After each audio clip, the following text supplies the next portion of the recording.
All right, so I think that maybe the first things we need to tackle are whatever the evidence is going to be with our next few witnesses following Mr. Copeland. So I know that co-conspirator statements, as well as all of the other evidence that y'all, the state, intend to introduce with the next several witnesses, has been provided now in detail. So I would propose that that's where we start, unless somebody thinks something else would be more efficient. That work for everybody?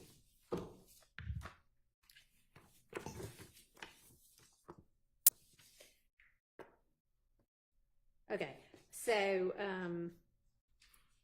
have y'all been able to get together on any of it to come to agreement on anything, or are we going to litigate all of it?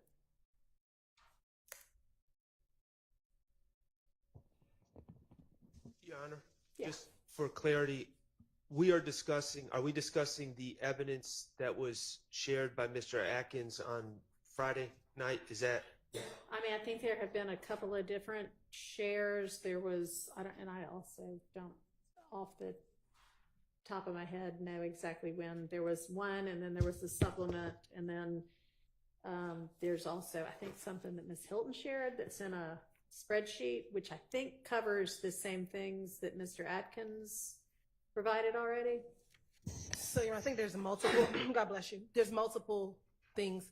We sent the evidence regarding upcoming witnesses a few weeks ago, according to Mr. Atkins. What we sent on Friday, Your Honor, was the co-conspirator statements, making sure that the ones that the state intends to use were provided. And then yesterday, what I did was I provided a spreadsheet of the co-conspirator statements that are found within Mr. Garlington's wiretap, which had already been provided, and Mr. Sumlin's wiretap that had already been provided. Okay. So I just specified which statements from those wiretaps we intended to use. Okay, so that's a subset of the bigger set. Yes, so, Your Honor. I mean, we can start there if y'all want to start there, or are those going to come in later in the trial? Most of those are going to come in later in the trial. Well, then Your we'll Honor. set those aside for now. And we submitted the 31 through 60 witnesses. Right. Oh, I'm sorry. We submitted the 1 through 30 witnesses on August 8th, 2024. Okay. Judge, there was one matter with respect to the PowerPoint. I did send over the redacted one, and I spoke with, as I informed the court, I spoke with Mr. Williams about Mr. Ryan's statement and our intent to not use that. Right. So those two matters were off the table. Okay, so yeah, we don't have to deal with a motion to suppress Mr. Ryan's statement because the state does not intend to use that. And I've also been informed that Mr. Kendricks is not going to be filing a motion to suppress the first hour and a half or 2 hours or whatever of his statement. So we don't have, that's also off of our to-do list. Your Honor, on Yes. behalf of Mr. Ryan, and what was received on Friday, I think was our updated list of the people they actually intend on calling and co-conspirator statements, I believe. So we'll have Mr. Ryan's motions in limine, the basic ones of this is inadmissible hearsay, those types of items based on what we just received. I don't know if those are the immediate upcoming witnesses. We're going to prepare it as fast as we can. We're just kind of, as you know, getting the rolling. This is what's actually being introduced. And so we, in my speaking with Mr. Williams, I did let her know that if she had specific objections, there may be things that we could agree to. She did name some, and I agreed with her.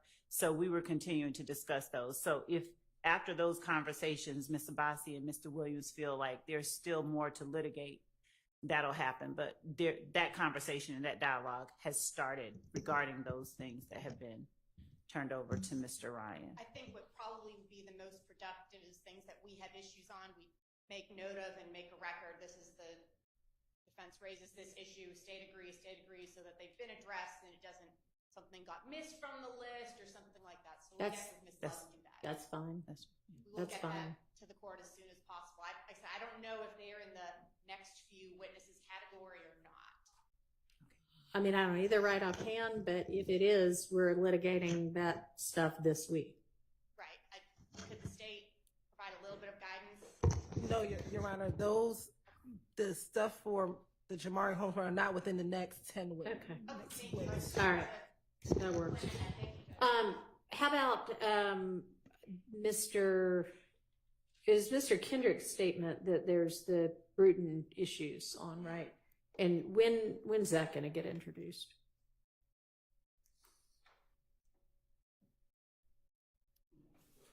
So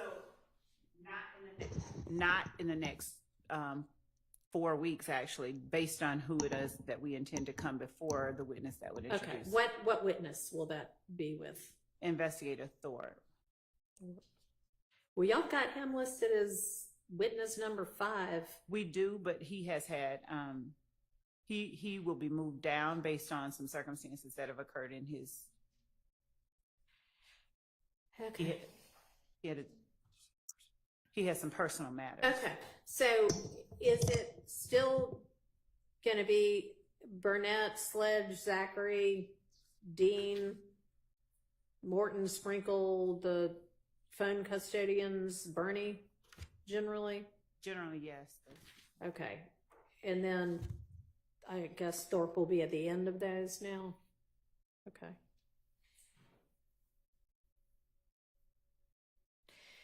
And that PowerPoint, that's with Dennis. that's with Dennis. Okay. So he's several out. Okay. All right, so great. That'll give y'all some time to get together on that statement to sort Bruton issues. Mr. Steele, you also seemed to kind of be making a broad argument that nothing in his statement, in Mr. Kendrick's statement, even if it doesn't directly implicate your client standing alone, needs to be redacted, or there needs to be a limiting instruction about that. Do you have any law to back that up?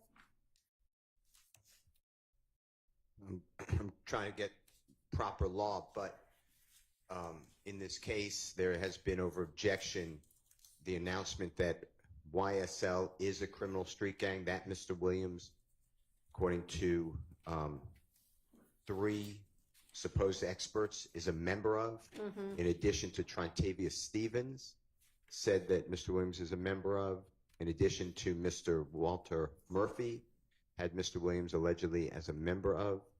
There may be others. And then in Mr. Kendrick's statement to law enforcement on October 6th, 2015, he discusses YSL, the crew, the gang.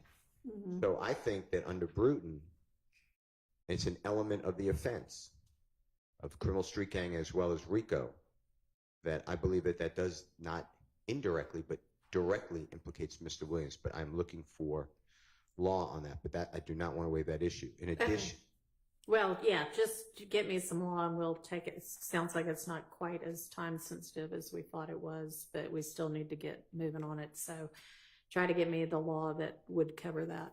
in addition, I'm sorry. Go ahead. No. I thought Go ahead, I'm done. we were done. Thought the sound record was done. Yes, I do want a limiting instruction, and that comes right out of the cases that I did cite, because that statement I cannot cross-examine. Mr. Adams cannot cross-examine Mr. Kendrick. That statement should be his alone. And it's confrontation clause, so it does not move the conspiracy forward. So it's not a recognized exception. Okay. So the second part of the question was, do you have law for the limiting instruction? And I already provided, but I could provide more. Okay. And then I do want you to get with the state to try to come to an agreement as to what needs to get redacted to avoid Bruton, at least the classic Bruton issues, and we'll have to take up whether any kind of talk whatsoever about YSL gets included within that or not. But as to sort of the classic, you know, Mr. Williams did this, which I doubt if he says something like that anyway, but something that would directly implicate your client standing alone. Y'all, the state ought to know what that would be and be able to redact that out. And it's going to be played as a video statement, right? So, right or no? We intended to ask questions. Okay. Versus. That's fine. That's fine. And Your Honor, Yeah. I did that in my motion. I was specific, and I give the timestamp where it starts. And I did it not only for Mr. Williams, but I did it for anybody else that I saw. And I did it for Shannon Stillwell. He's mentioned a great deal as well. So I believe that I flagged. If I missed anything, obviously, I'd like somebody to tell me. But I believe I've already done it. If the state agrees with it, then we need to figure out, make sure that the witness or witnesses know. Sure. But other than that, that's been done, Your Honor. Okay. Thank you. And Your Honor, Yes. while we're on this topic, just an additional issue. Not only are there Bruton matters, but there's also just typical evidentiary rule matters, such as speculation. At one point, Mr. Kendrick is asked who he thinks may have done this, for instance, and he names some names. That's the sort of thing that would need to come out, Bruton or not, if we're asking about speculation.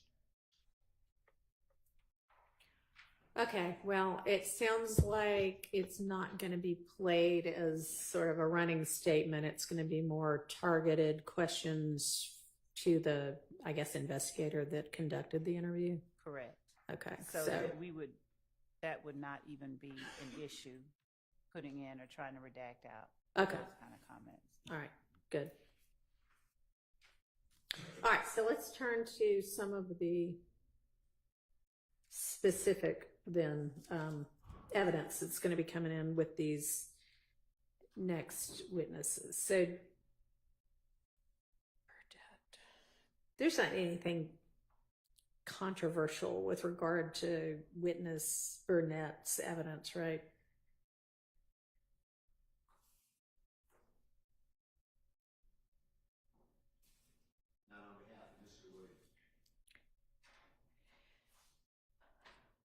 And everybody else is silent, so I'm going to take that as a no for everybody else. All right, so Mr. Sledge, there are some co-conspirator statements from him.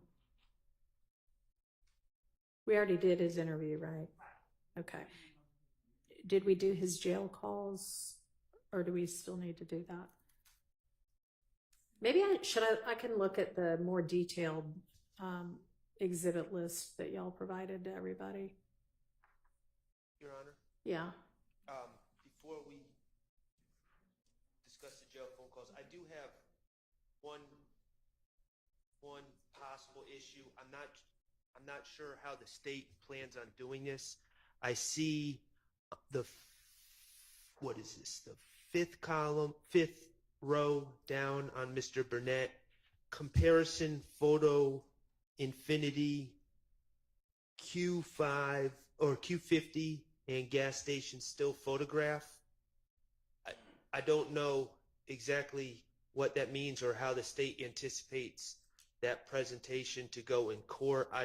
I don't know what Mr. Burnett's qualifications would be to compare two photos. So I'm just wondering how the state anticipates that playing out in court. Okay. So are you looking at the first 30 witness list? Is that what you're looking at? I believe I'm looking at the same thing as you. It starts with 81 and then Copeland under the witness. No, I think you've got a more detailed one than I do. I need to find the more detailed one. That was a Dropbox link, right? Correct, Your Honor. And in regards to what Mr. Shard is addressing, Mr. Burnett, both back in, I forget the exact date, but during Deputy Sprinkle's investigation, he worked at an Infiniti dealership. He's worked for Infiniti for over 20 years, so it's lay opinion testimony. Obviously, the state has to lay the proper foundation when he's on the stand, but Right. his ability to recognize Infinity vehicles is through his 20 years, and he personally has driven Infinity cars. So obviously that has to come out, but it's not scientific expertise. It's He's classic an lay expert opinion. because he's got all kinds of daily experience with it from the last 20 years or Yes, Your whatever. Honor. Okay. So does that answer your question, Mr. Sharp? It does. So I guess Mr. Atkins, you are going to ask him in front of the jury to compare the two photos and testify whether they're the same type of car. Is that Correct, Mr. Sharp. okay? As one piece of his testimony. I mean, essentially, after the foundation is laid, he will use his lay opinion as a 20-year Infinity rep to state his opinion of what specific vehicles are in both exhibits admitted and, demonstrative photos that are included in that Dropbox link. I don't know if I would like the Honorable Court to look at the photographs. I don't know if we need a individual lay person to say that these are similar. You, Mr. Atkins, are saying lay, but then you're describing something that I would think if this is beyond the ken of the average juror, it's expert, even if it's based on his 20 years as an Infinity rep. So which is it? So, Your Honor, he can be, his experience as an Infinity rep, if he needs to be deemed an expert to state what the vehicle is in specific photographs, it's all through his training and experience of working with Infinities hands-on for 20 years. Okay, well, that would probably then be expert, but do you want to show me what it is that y'all are, I see that one of the things listed is comparison photo, Infinity, Q50, and gas station still photograph. Is that what you want me to look at, Mr. Steele? And Your Honor, some of these exhibits, so there's the exhibit of the drive-by shooting that resulted in Mr. Thomas's death that is at nighttime. And there's also a lit up, the Texaco gas station that's like 50 feet from the crime scene location. So that Infinity vehicle, in the state's belief, is the same vehicle seen in the kind of more lit up gas station and also the vehicle that did the drive-by shooting. And so it is not as easy for just a juror to decide, because of the quality of this 2015 surveillance video, what kind of car that is driving down in either of these. So are you going to have Mr. Burnett look at the darker, more grainy drive-by and say, I can identify this as an Infinity because of X, Y, and Z things? Correct, Your Honor. Okay. And then you're going to have him look at the same thing in the gas station photo and say, in my opinion, this is the same Infinity because of X, Y, and Z things? He will speak about the make and model of the vehicle. He won't be able to definitively say that's the exact same car. But you anticipate he'll be able to say, this is the same make and model as the one shown in here, and here's how I know that, here's how I'm able to determine that? Correct, Your Honor. Okay. That seems legitimate, and then obviously the jury will be instructed they can believe it or not believe it, but that seems okay. Okay. All right, so then we have Mr. Sledge and his jail call. Did we already do his jail call? We haven't. I've listened to the jail call. I would object to the jail call. It's Mr. Sledge talking to his fiance or wife about what happened in court, and it's definitely not relevance objection. It's not relevant. It's speculation. It's definitely not furthering any conspiracy. I'm not sure why that would be admissible. Okay. We would not play that jail call unless there was something that Mr. Sledge said on the stand that contradicts something that he said in the jail call. Okay. So I mean, that's. So that's just potential impeachment. That's Right. not gonna come in during his, Right, Okay. right. all right, well, I mean, it's still out there as impeachment if that becomes an issue. But we won't, yeah, it sounds like they agree. Okay, and is that it for Mr. Sledge? We already did his interview. So that's the only jail call. Right. Okay. All right, so then Mr. Zachary, and we've done both of his statements already. Jail calls and social media. Yes. Is there an updated, can I ask the court to inquire whether there's an updated contact or address or both for Mr. Zachary?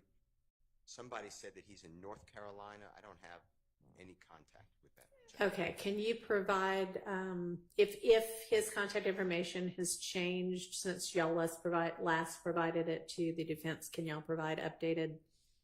So the last time before last that we spoke with him, someone indicated that he was, but it appears that he is still in The Same same place location. he was. Okay, all right. The last week, or just for you to know if it matters to the court. Hold on, can I ask this question? We were told that he's very ill. That's what I was told from the detectives. Okay, And I was told that he's in a hospital. That was dated June 4th, 2024. So we haven't bothered him at all. But if that has changed, but I heard what the state said, it's Okay. information on witnesses. We can discuss that aspect of him at the bench or something like that. I don't want to put personal information about anybody out. no, I agree. Is that something we need to come up now and discuss? We can. Okay, let's do that.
So with regard to Mr. Zachary, on the kind of detailed witness list that starts with Copeland at 81, all you have listed for him is the 2 interviews.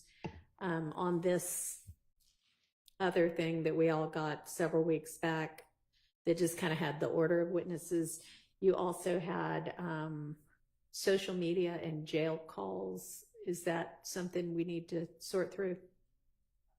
Or do you not intend to use those anymore? We tend to use them. We did provide the social media postings that he has. Okay. That's in that other Dropbox, right?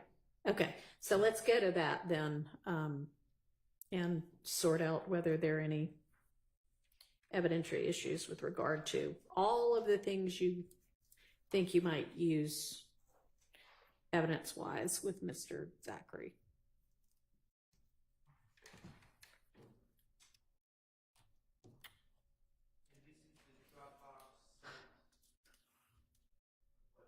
On the 8th of August.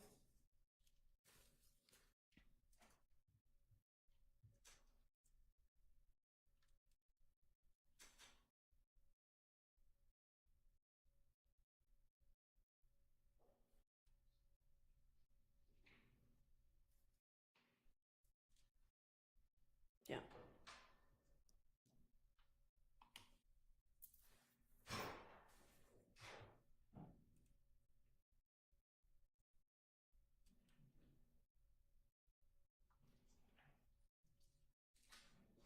We put all this in there.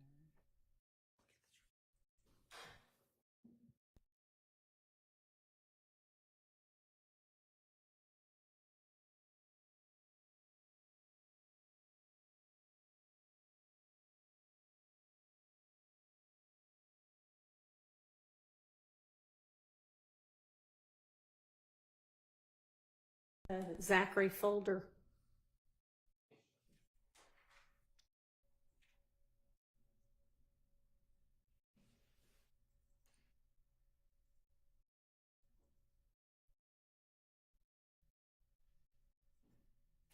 So we've got a group of social media, and then we have a couple of, well, I mean, we probably should just make sure while we're here in this folder that there's not going to be an issue about any of the rest of it either. But let's all open up the social media folder first and voice any objections to any of what is in that folder so that I can take those up.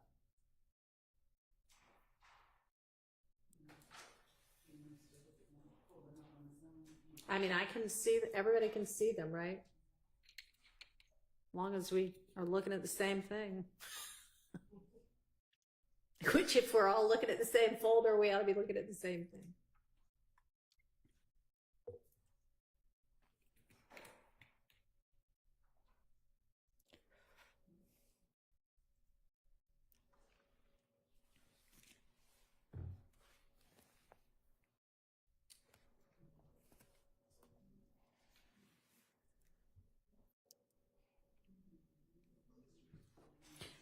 And like, presumably everybody has already looked at all of this because y'all have had it for a couple of, week, 10 days, 2 weeks, something like that.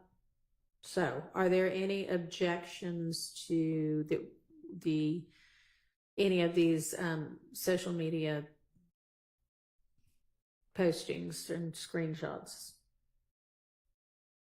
Just as a general objection, Your Honor, it's not a huge deal with this first photo, but the way we've been doing it is any non-testifying witness, if they've made comments on social media, and I'm not talking about the poster, but just other people, we've been redacting that.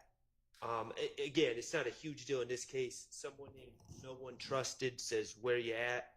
But Right. Generally moving forward with all the social media, we're gonna ask that the state redact anything that's not said by a testifying witness. All right. And I mean, if there is some reason why that's relevant, you can bring it up, but otherwise I think that's a reasonable way to go about it. So that's how y'all will operate.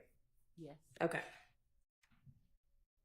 All right, so beyond just that clarification, are there any issues with regard to the things in this folder? There are 23 different items in the folder.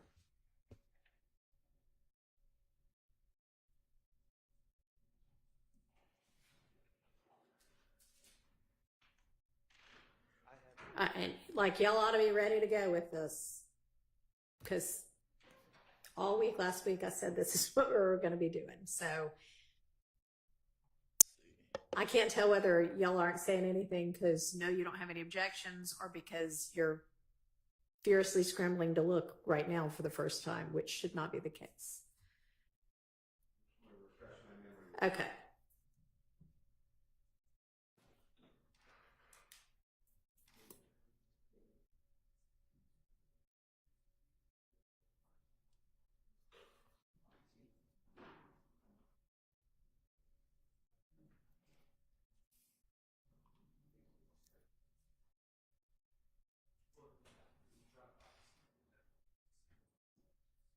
It is.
Defense counsel, we're not going to be able to take this amount of time before every, sub piece of evidence, because we have, as y'all know, a lot to get through.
as a group, our stance is a lot of this. These are just social media posts that do not touch upon any allegations. And we're just essentially most of these cumulative, irrelevance, 403. And so I know that Your Honor maybe didn't want to do it this way, but if we could maybe just put them on the screen and litigate one by one, I think that might be easier because there's several that are objected to. Okay, so which ones are objected to, and we'll put those, we can all look at those. Two, That's 2015-57, that one? Is that what you mean?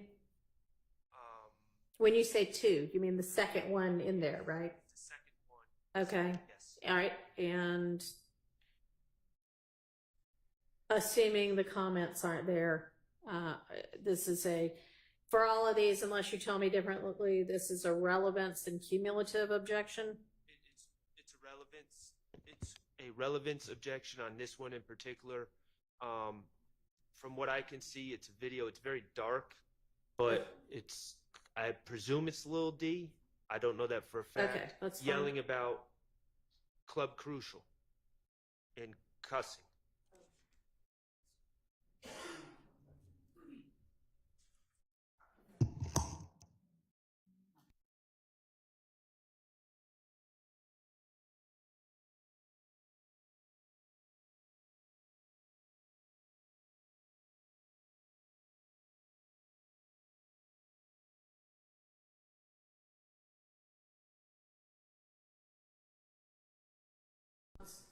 Judge, this video,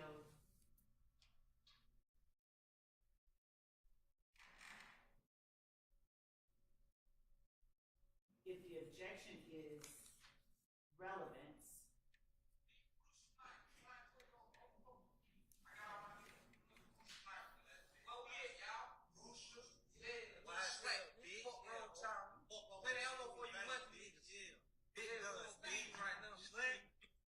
so if the court was able to hear what was being said, this was a public declaration by a YSL member on his social media page that it is Big Brucial. They're at Big Brucial, which is Club Crucial. The substitution of the C in crucial for the B is evidence of what our gang experts have testified to regarding what blood gang members typically tend to do. Okay. Mr. Zachary is referencing not only himself, but slime takeover at Big Brucial, YSL. They're using YSL jargon. It is evidence of the existence of the enterprise, the existence of the nature of the enterprise, the associations within the enterprise, and the gang itself. Okay. Your Honor, we've beaten the dead horse of B's replacing C's a long time ago in this case.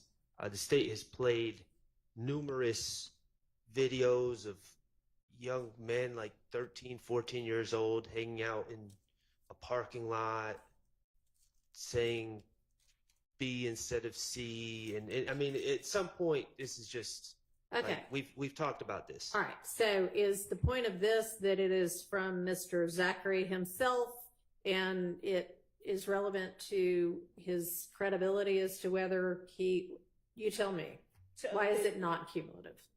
It's not cumulative, one, because no one, I think, in here is going to concede or stipulate that YSL is a criminal street gang. So one, the associations that, and the substitutions that Mr. Zachary, who is an associate and a member of YSL, uses that tie himself and YSL to criminal street gang activity and criminal street gang customs is relevant in itself. Mr. Zachary is an associate and a member of YSL who is testifying.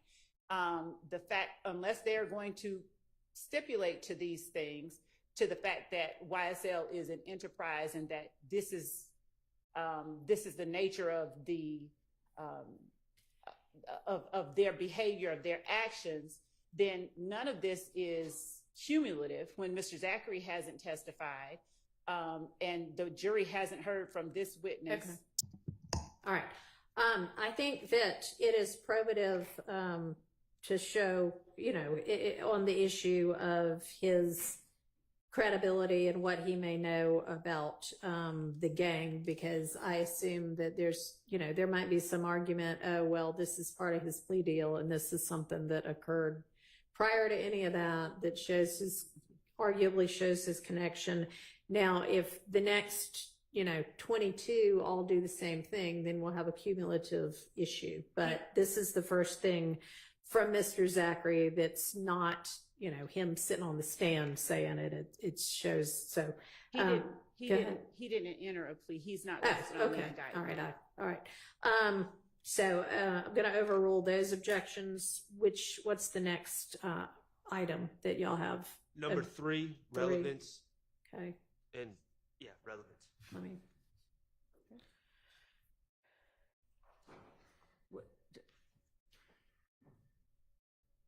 What's the relevance? Judge, in number 3, I point out that Mr. Zachary's social media name is YSL_Lil D. He is in the picture with Shannon Stillwell. I believe that's Demekion Garlington in the back seat. Mr. Stillwell is throwing up the YSL sign. And what Mr. Zachary says in the post that is made on May 5th, 2015, all my dogs dirty, check for mange. I mean, I think it's self-explanatory, but the association, the nature of the... I'd ask the state to explain what they think that means, because... It's not self-explanatory to me. Okay. I mean, all my dogs dirty might be, but check for mange. Well, that part... the check... like you... check... what? All my dogs dirty. I mean, check for mange. Like mange. The all my dogs being dirty is a declaration by Mr. Zachary. And we would argue that it relates to him, his friends, his cohorts, YSL members. Mr. Stillwell seated next to him, Mr. Zachary, Mr. Garlington seated behind him. It is an assertion of who they are and how he perceives them as a group. He is associating himself with them. He's saying they dirty. Okay, well, so the check for mange part remains unexplained, but I don't know why Mr. Zachary proclaiming all my dogs dirty would have anything to do with this case. yeah, well, I mean, it might make something more probative more likely than it would be without. So I'm going to overrule that. It may or may not mean what she asserts it to mean too, but that's for y'all to argue. Okay, which one's next? Number 5, relevance. And I'll just point out that we have already through 3 and 4 and 1 and 2 established that YSL Lil D is his handle at this point. Yeah, so we don't need it for that anymore, but here we've got stack of money and a firearm. I don't... What number 4 you on? He said 5. I'm sorry, 4. I'm sorry. Okay, well, I'm looking at number 5. So let me get back to number 4.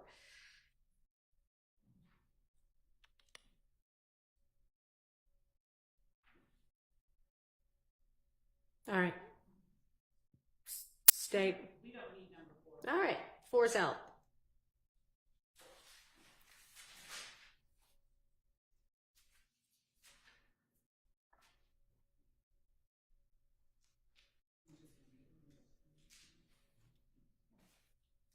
Is 5 next, or what's the next one? I don't, unless someone else on the team or on the defense speaks up, I'm okay with 5. Okay. So what's our next one we have objection to? Number 6, there's no objection, assuming the proper redactions are made.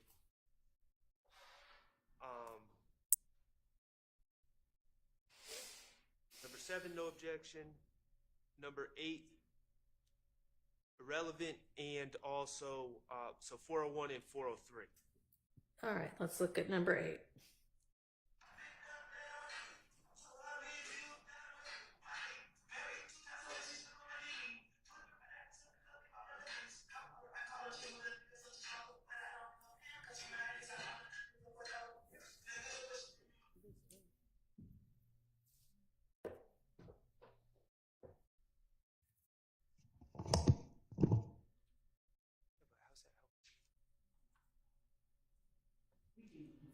All right, they're not going to use 8.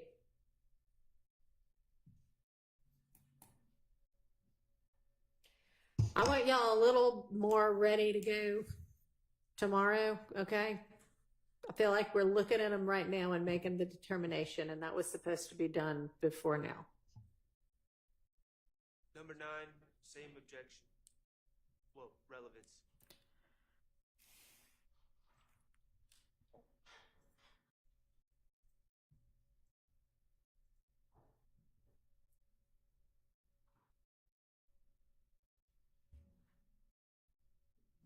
Response. And also, to the extent y'all can get together and agree like you did for a couple of the statements, that would save court time as well.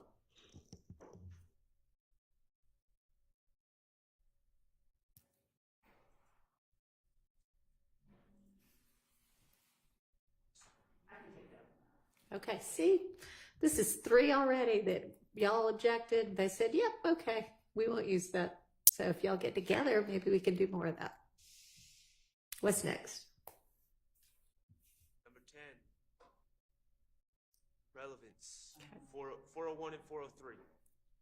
So this, I think we may have, number 1, we may have already put in the picture, but number 2, it is the association with not just Mr. Stillwell. Here it is the witness in the elevator with Mr.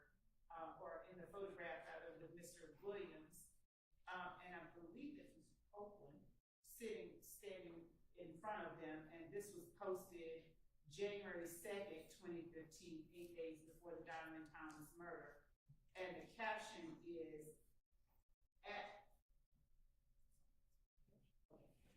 Woody 372 at SB _ living lovely at Thugger 1 a heart and the green snake emoji for the YSL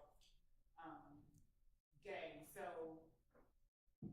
our argument is that this shows an association. All right, I'm going to allow that over objection. And I've run the 403 analysis and overruled that. What's next? This appears to be actually my client's post. I don't know which number we're looking at. 11, where he's, I'm presuming, standing next to a gentleman that goes by Trouble, who I believe is deceased now and is, oh, okay, it's a different Trouble, I'm sorry.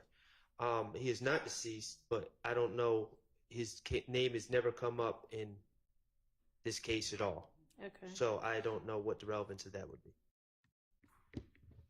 Relevance. Judge, we don't have to introduce this photograph either. Okay.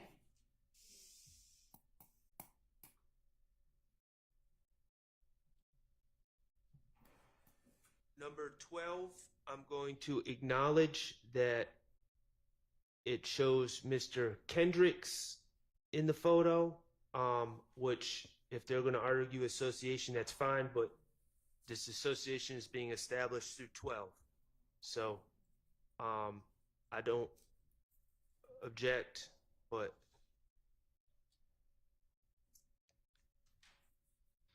Understood. If the next 5 do the same thing, it'll be different.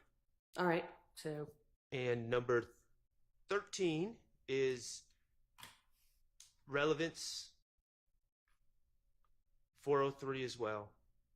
All it's doing is showing Mr. Stillwell, Mr. Zachary, and Mr. Garlington in a photo together. And this has already been, association's already been established, I think, in picture number 3, maybe. So, Your Honor,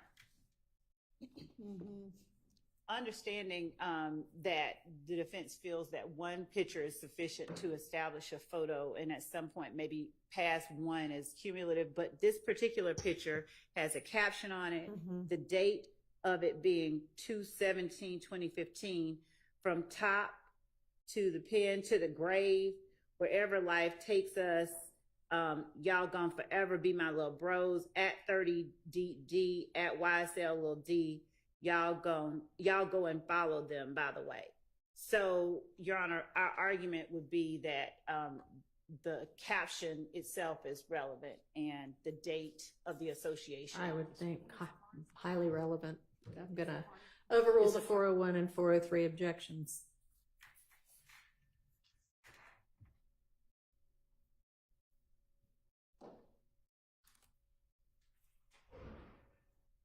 What's next? Number 14 is a post by YSL Buck. That individual, to my knowledge, has not come up in this case at all. Yes. So I'm. All right. Oh, is that Buck?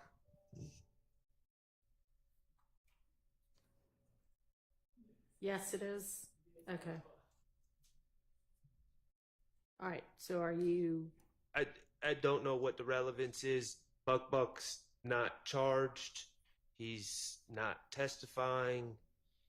He was mentioned in a incident from 2013. So I'm not certain what the relevance is of showing a picture of Buck or a video of Buck holding what appears to be a firearm. Mm-hmm.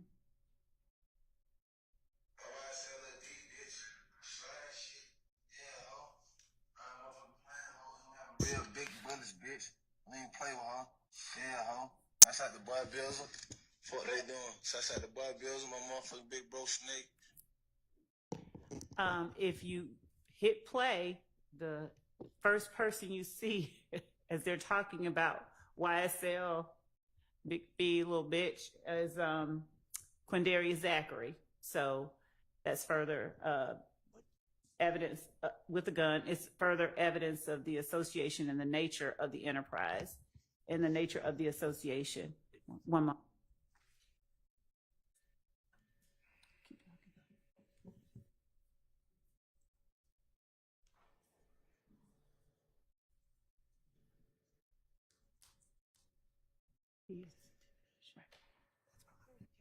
And also underneath at the bottom, you see the hashtag YSL Real Slime with the snake emoji. This is this outward display of aggression, this outward display of, firearms. We would argue go to proof of the nature of the enterprise, the nature of the association, the nature of the gang itself, and the nature of the activities within the gang. All right. Your Honor. Yes. I mean, we've been hearing that explanation for months now.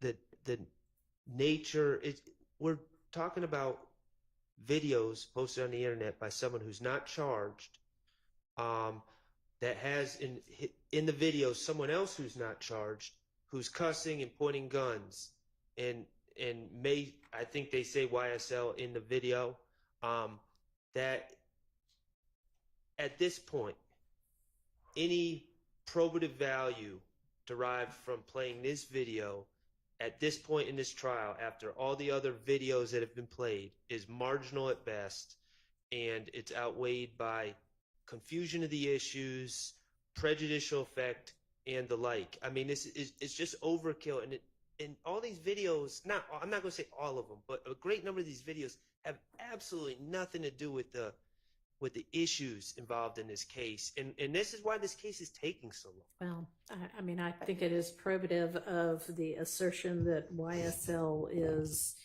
a gang willing to commit criminal acts.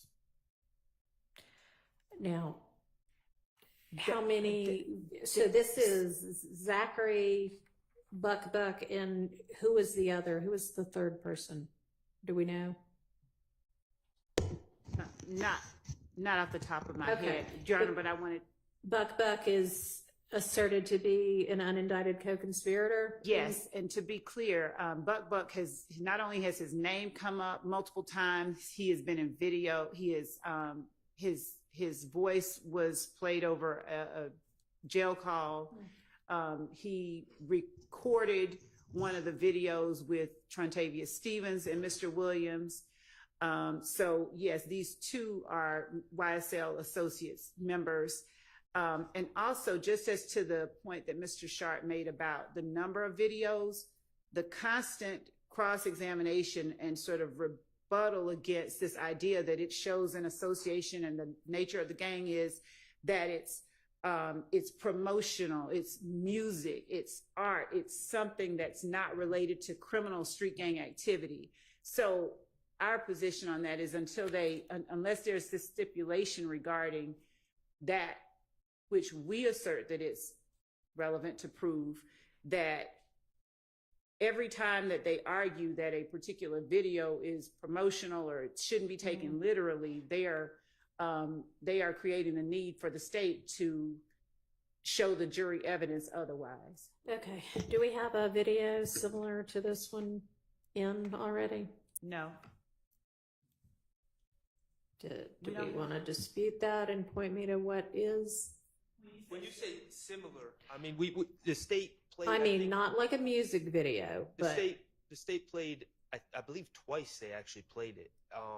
About 13-minute video of young men talking about YSL and slime in a parking lot outside apartments. are they pointing guns at the camera while threatening to do things in the name of YSL? I'm being told that guns were pointed in that video. And is it I don't mean a music video. No, it's not a music video. It's a video of. And who are the people? It was Walter. It was Trontavia Stevens, Lil D, Mr. Williams, Walter Murphy. But not Buck or Zachary? Lil D, what was that? Okay, so Zachary, I'm being told, was in it.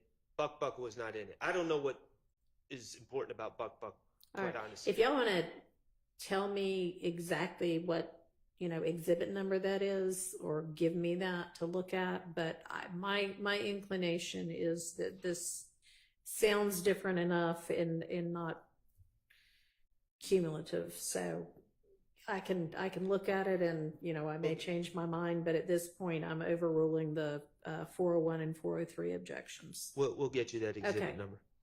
number. 15 is my client's undated Instagram post showing a picture of Mr. Zachary. I believe that's Mr. Zachary, although it doesn't quite look like him. I believe that's him. And he's standing next to a platter of pastries.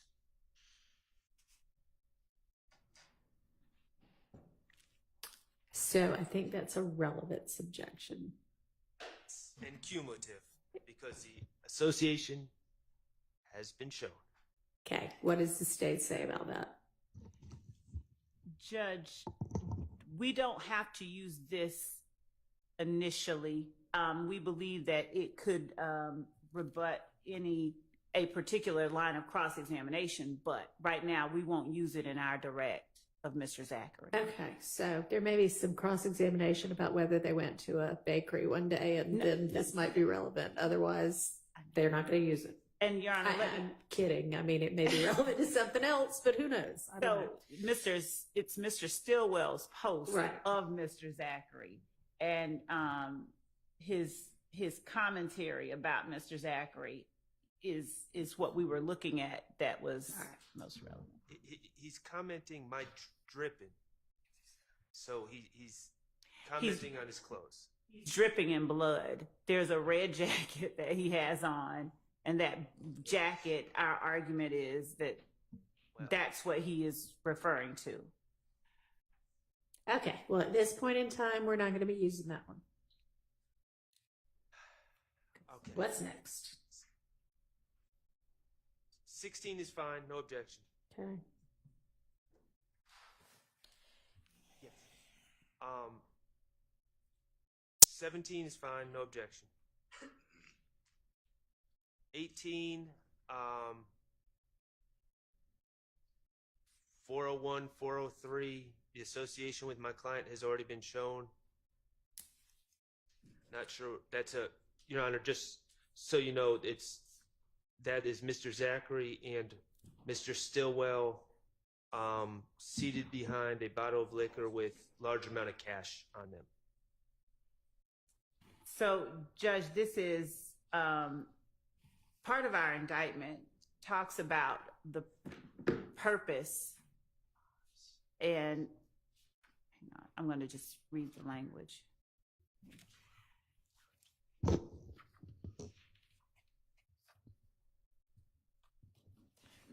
Obtaining money as associates of Young Slime Life, the defendants conspired to associate together for the purpose with others for the common purpose of illegally obtaining money and property through a pattern of racketeering activity, including robbery, theft, and the unlawful sale of and distribution of drugs. Mm-hmm.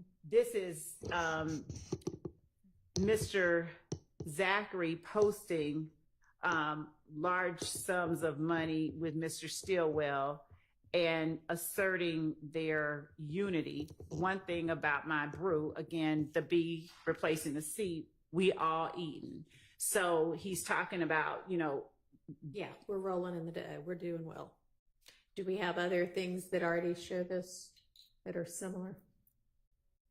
When you say similar, no, I don't actually think there was a cumulative argument on this one. It was relevance in 403. Overruled. What's next? Number 19 is Westmoreland. number 19? Is that the next one?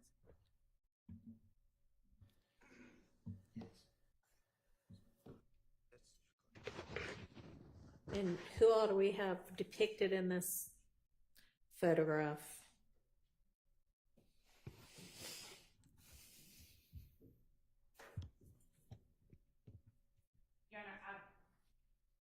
We believe that this is Mr. Zachary, Mr. Nichols, and the third person we're not certain about.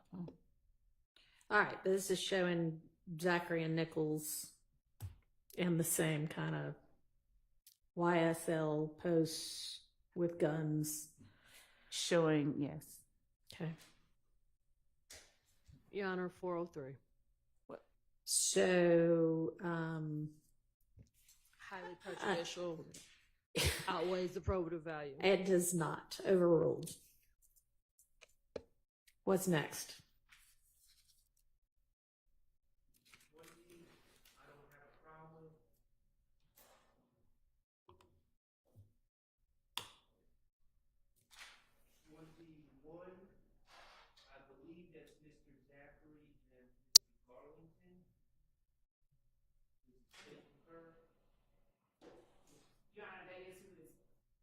Okay. That is who is shown in this photograph. Okay. Number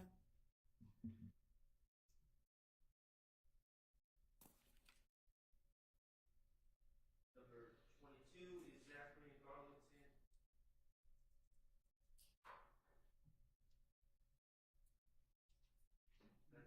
I don't have an objection. Okay.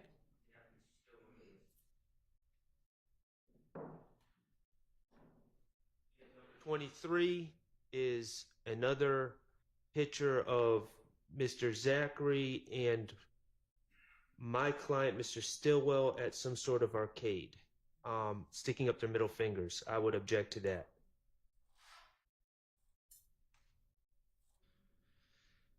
Relevance 403. All right. Cumulative. Days, Go ahead. What's the state's response? 6 days after the murder of Donovan Thomas, this post is made. We gangster in every city we go.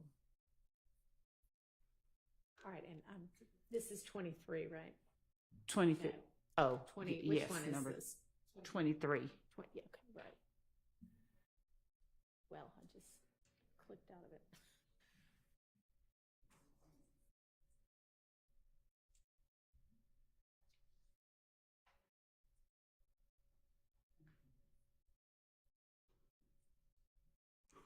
And the main objection is 403 on this one. And relevance. And Your Honor, while we're at it, the state said, brought up the caption. I don't know why that caption would be displayed. That's the words of Lil D. Sure, he's testifying. I guess potentially that could be impeachment, but I don't know why his out-of-court social media declaration would automatically be admissible. It is the assertion, the public assertion, the fact that it is made publicly to display their dominance. This is 6 days again after Donovan Thomas. We believe that they went out of town into another city following the murder of Donovan Thomas, and an assertion that we are gangster in every city that we go. The fact that you made the post, that you put yourself out there with another YSL member in itself is evidence beyond the words that are spoken. But what rule of evidence would allow an out-of-court declaration by someone who's is not a statement of a defendant or a statement of a party opponent? I don't know what rule of evidence. They keep saying because he's saying they're gangsters. I Okay, assume, is he alleged to be an unindicted co-conspirator? I would think that would be the rule of evidence. I don't know how this would be deemed in furtherance of a conspiracy. Because it shows, number one, it asserts their dominance. It shows, it asserts their cohesiveness. We are gangster in every city we go. It promotes their, pull up the indictment.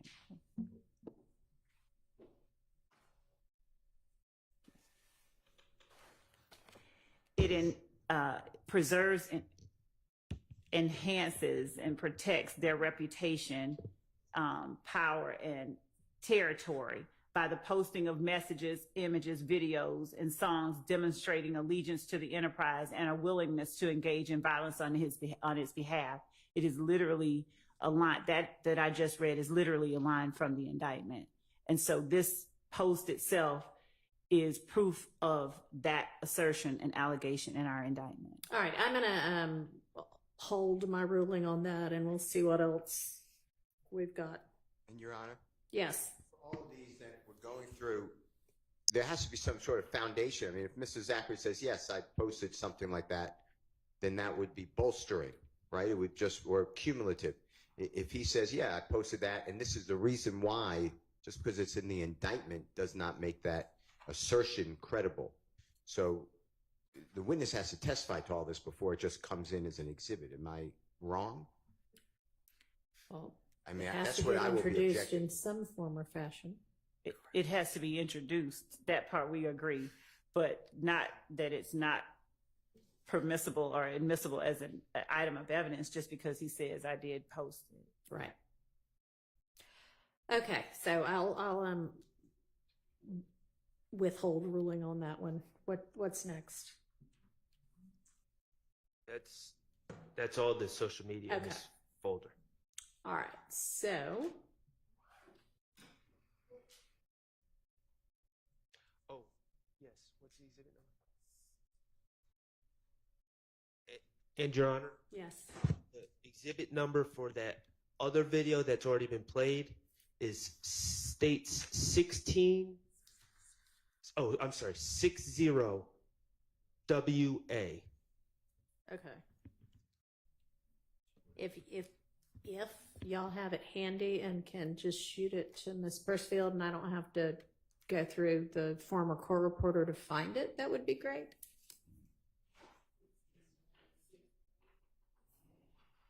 If not, I'll try it the other way. All right, so let's look and see what else is in the folder for Mr. Zachary. There's, well, y'all can see the same things that I can see. Is there any objection to the other 5 items? I think one of them's, the last one's one of the interviews. So is there any objection to the other 4 items? The second to last one, Yeah, I couldn't open that one. I couldn't actually. either. So can y'all maybe share that one? Do y'all know the one we're talking about? I don't know. It may be. It's 3.95 gigabytes, so maybe. It just seems to be in a format that. It's an evidence review or interview. Okay, so it's the other interview. Okay, that's fine. All right, so then objection to the other 3 items.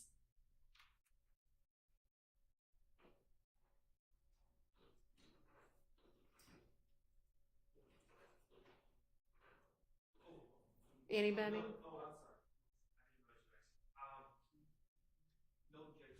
items. Okay, and you're speaking for, I guess, no, everybody else's silence is assent here. Okay.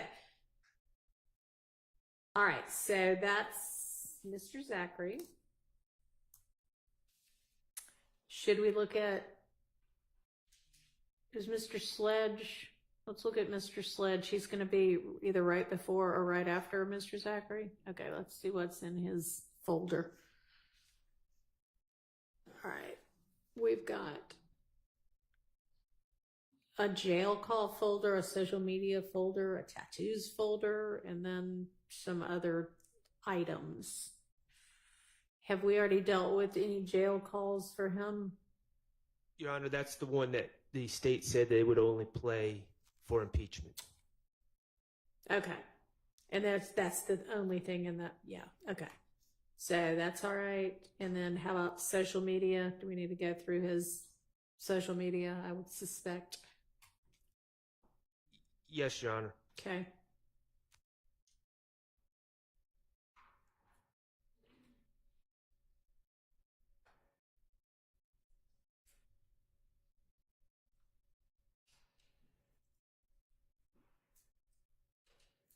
Excuse me, Your Honor. Yes. Could I have 5 minutes before we begin that process? Yes.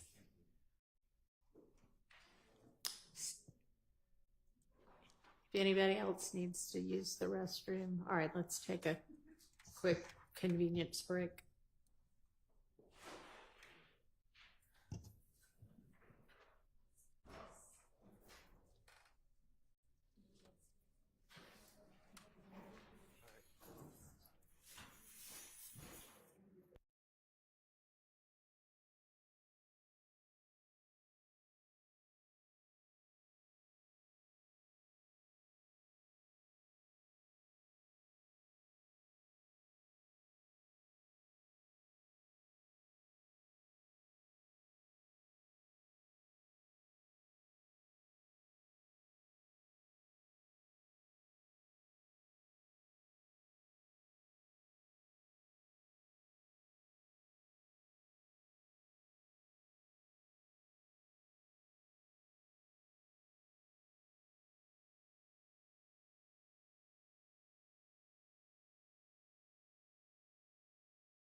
looking at the social media posts for Mr. Sledge. Which ones do we need to litigate?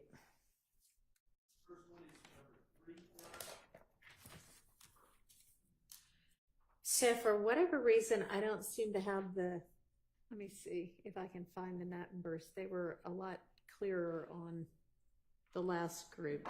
So give me a minute to find where number 3 is. And Judge, Yeah.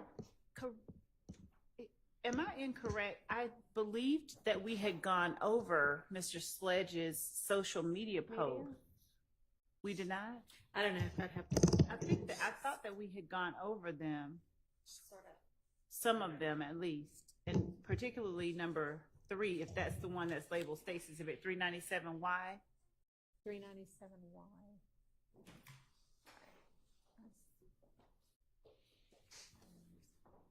No, I've never seen that. Where we talked about the fact that it was the night of Donovan Thomas's murder and that he was Yes. posting. Yeah, I Patriots remember Day? talking about it. Okay. We haven't reviewed this, and my objection to this is the state keeps inserting these January 10th, 2015 captions on these photos. We don't. If you look at every other Instagram photo, there's nothing like that. But then on these January 10th, 2015, they're inserted, and that's inappropriate in my estimation. And that's my objection. Sustained. I don't think y'all need that. That's not what it really looks like. That's fine. And we intend to show evidence that it was posted on January 10th, 2015. So we can take out that little square that's above The hover. Yeah. Yes. Okay. All right. So that objection is sustained. And number 4, the same thing. Okay. They'll adjust that one as well. That's right. And so, Judge,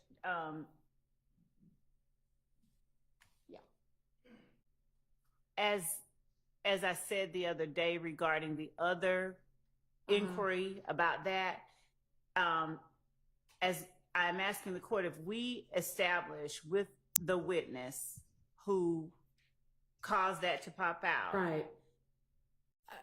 I would think that if you are having that witness testify, here, here's me looking at the social media and here's what I do to find out the date it's posted and this is what it looks like.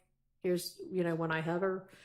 I mean, I think that's fine and you can show that, but I think the exhibit that goes out to the jury needs to be just what it looked like, not with the hover. So if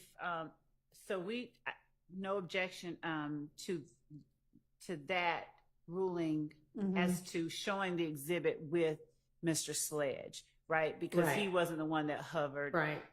But as to, for instance, ADA Sprinkle, who would have been reviewing it and who would have been hovering, screen grabbing what shows up when he is looking at a social media page is relevant, we would argue, relevant evidence of the date that it was posted that goes beyond the memory of.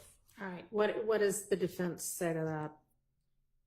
Like, the proposal at this point is not to have the hover part with these witnesses who posted or whatever, but with the investigator or prosecutor who, I guess, was in charge of collecting this evidence and who confirmed via hovering that that was the date it was posted.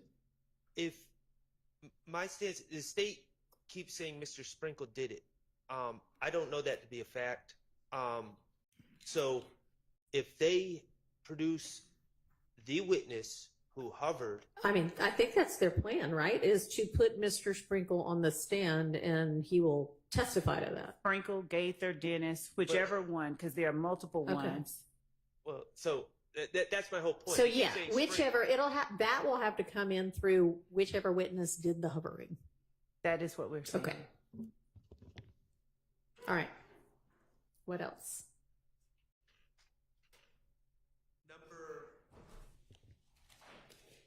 5 is Well, could he just, I'm going to object to number 5. which one? It's I a can't tell what number 5 is. These aren't labeled the same way as the other ones. on your top right of your screen. Do you have something that says 5 of 37? Okay, yes, and they're also labeled. So that's Stacy Exhibit 399 Yankee. So that's the video. It's 39. Okay, got it. So Do I need to watch the video? Because if so, I need to pick which media player I I'm can gonna. you can just I can hit it. It's a regular one. Well, I'm not on Zoom, so do I just need to Oh. hear it? I think I hearing can it- join Zoom, but I just hadn't yet. So give me just a second. Yes, Sean. Do I need to see it or just hear it? I think hearing it would suffice. Okay. That's Keith, do you want to? 5 of 37. To feel the screen.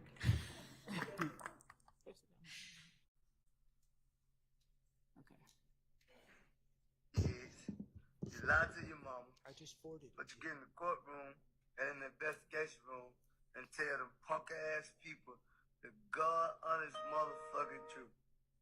Pussy ass. I didn't stop it. Let me try it again.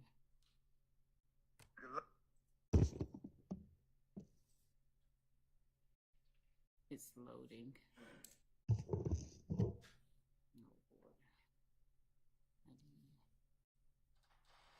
Lie to your kids, you lie to your mama, but you get in the courtroom and in the investigation room and tell them punk ass people the God honest motherfucking truth.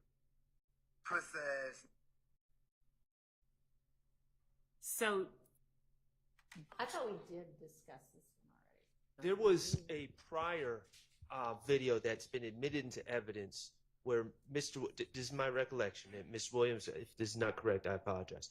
Mr. Williams, we discussed this one as well? we did. Okay. We did.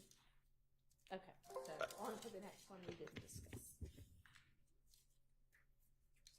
No, my next one I had object to is number 11. Okay, can y'all tell me what state's exhibit number that is? Yes. And number 11 is States Exhibit 406Y, and to me it seems to be a collage of other photos with Mr. Sledge and other individuals that show up in other exhibits. There's no new associations that are revealed by Okay. States Exhibit 11. All right, is the point of this one the post that goes along with it? Yes, Your Honor. Just 1 second. We're pulling it up. You got it. Yes. Just to put on the record what it says. I love my slimes, well, snakes, and they green heart emoji me. And it's a photo grid of Mr. Sledge and other YSL members. So, yes, the post and the association and the public proclamation of that association. All right, so similar to when Mr. Zachary is himself saying, yeah, these are my YSL people and here's me with them. If we don't already have something, I mean, we may have these individual pictures, but we don't have this assertion yet by Mr. Sledge, then that is not cumulative. So that's admitted over that objection. Okay. Number 13 has a similar caption. What's our exhibit number for that one? 408Y. Okay, thank you. Has a similar caption, and it seems to be my client dancing. Okay, so that one's a video, which I can't open. And I don't know why, even though I'm now on Zoom, I can see it on Miss Persifield's, but I can't see it on mine. Ms. Hilton, if you could share via Zoom, that would be helpful. Oh, there it is. Okay. I got it now. No. Are you going to hit play? Share the sound. Yeah, if you want to figure out the evidence viewer.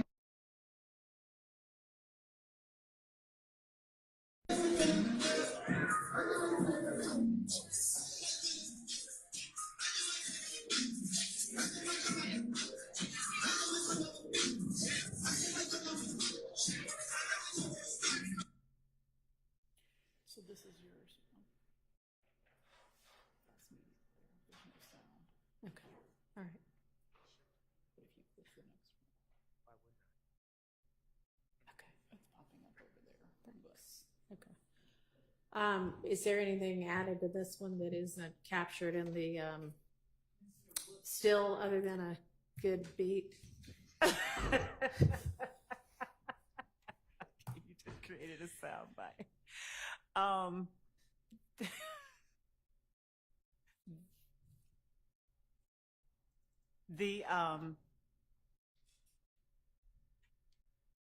The still showing all of the members of YSL and the post are the most pertinent parts. All right. So then y'all don't really need this one, right? I'm asking, is there, We don't need the we video. just looked at number, was it 11, that was like the collage? Are there people in this still or part of this video that aren't also in that collage? Mr. Williams, I believe, but I'm checking to see in the Okay. collage whether Mr. Williams All is right. in the collage. Mr. Is he in there? You can't see his face in the collage. So the still shot is in the collage from the video in the upper left-hand corner, but Okay. Mr. Williams' head is turned away from Okay, the so camera if you in the want to video. capture a still from that video that shows Mr. Williams, then you can use it. Okay. Okay.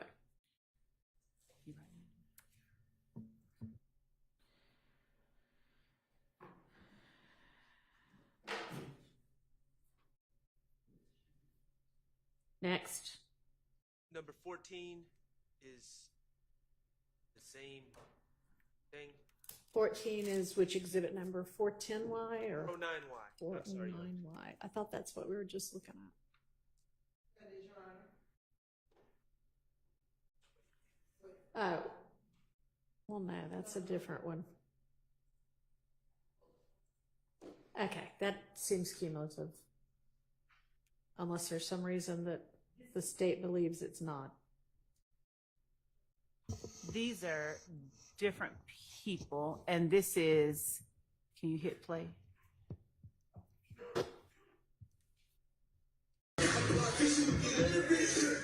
This is Mr. Sledge, Trontavia Stevens right there, and Mr. Williams' sister, and showing the association,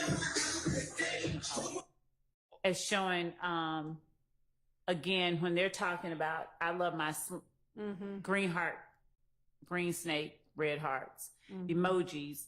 We have jail calls that we have asserted are co-conspirator statements that involve Mr. Williams' sister. Okay. All of these same people are in. I don't know that this sister is. Is the sister? There's another exhibit, 405Y. The state, this is an unrelated trip to the club, and now we have 2 videos, a collage, and I think 2 photos Okay. documenting this night at the club. Okay. So which videos are, because I haven't, unless there's some video that you just didn't. Well, I didn't object to it. Okay. It's 405Y is a picture of everyone from that same night. Okay. And does that show the sister? I can't.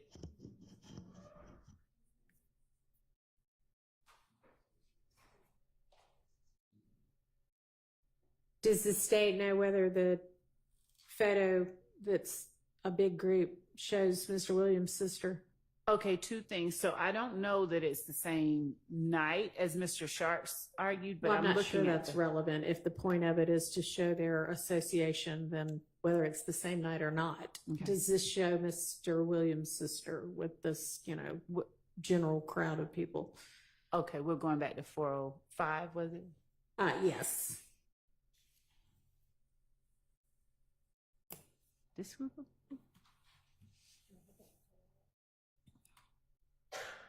He says State's Exhibit 405. Picture number 10. Okay. Can you go down?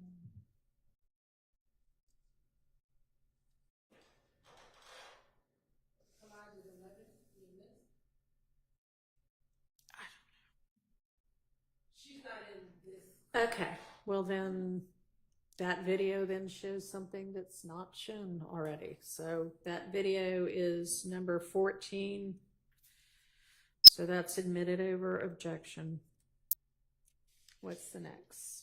410Y.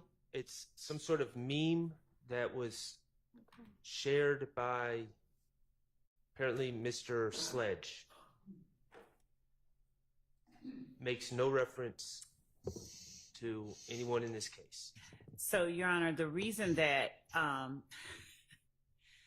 this meme, we would argue, is relevant. You're about to get 20 years for a crime your best friend did last night. Do you snitch or take the beef? You tell the punk ass police to do their fucking job.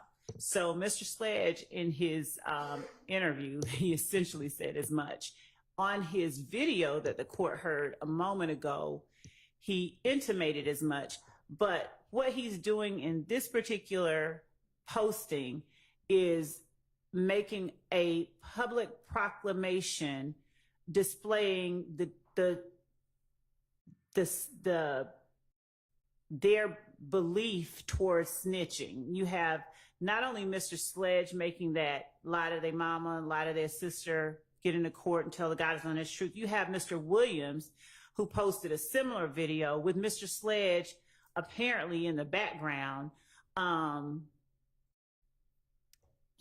mumbling, saying, sort of signing on to whatever it was that Mr. Williams was saying at the time. We would argue this right here is more of that, this is who we are. You know, we don't snitch. You let the police do what they're supposed to do, but you don't tell on your friends. And under the circumstances of this trial, especially considering some of the testimony the jury has heard, we believe that this particular type of posting, public posting, is very relevant to explain some of what the jury has seen. Okay. Two things, Your Honor. Yes. First, the state has said they have a video of Mr. Williams saying things about snitching and Mr.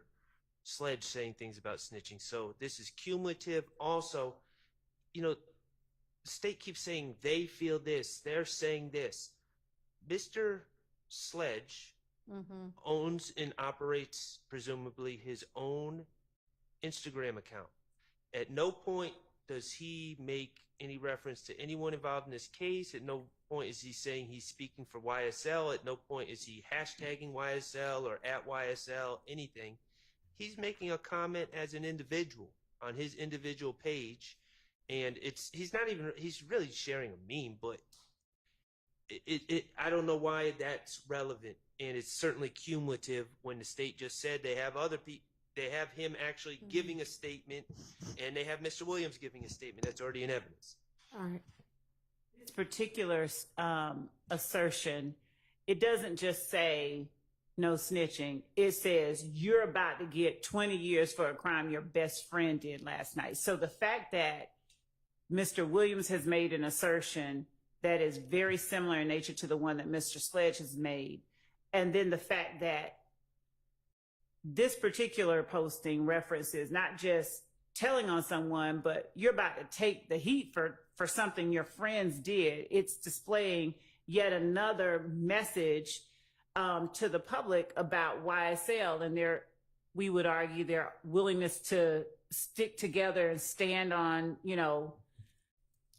their loyalty towards one another. The argument, I don't know that it's so much necessary to say that it's, it would be our argument that he is asserting the sensibility, the way that YSL operates. That's what we would be doing. It's proof. We would argue it's our evidence of the way that YSL sort of. All right, I'm going to promotes sustain itself. that objection on 403 grounds. What's next?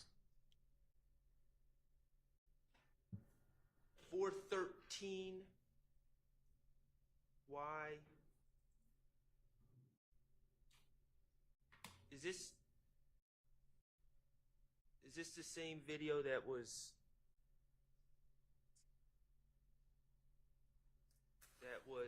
I believe 399 and 413 are the same. Am I incorrect? I don't know. Are those the same video? Oh, I'm sorry, it's a different video, but he's saying the same thing. He says the same thing twice about snitching and things of that nature. So, do I need to hear what this says? Hey man, nigga getting to tell lies to his kids, tell lies to his mama, but get in the courtroom and tell the judge and God on the truth. Y'all pussy ass niggas. We call you whole ass niggas trip now. Fat hoes. So I think it's actually, and I think it's the same words. One time he's wearing a white t-shirt, it appears, and one time he's wearing a white tank top. I don't know why he recorded it twice. We can just use this one, especially since he says black at the end. Okay. BLATT, black. All right, so this one, and what's the number that you're not going to use instead? 399Y. 399Y will be out then.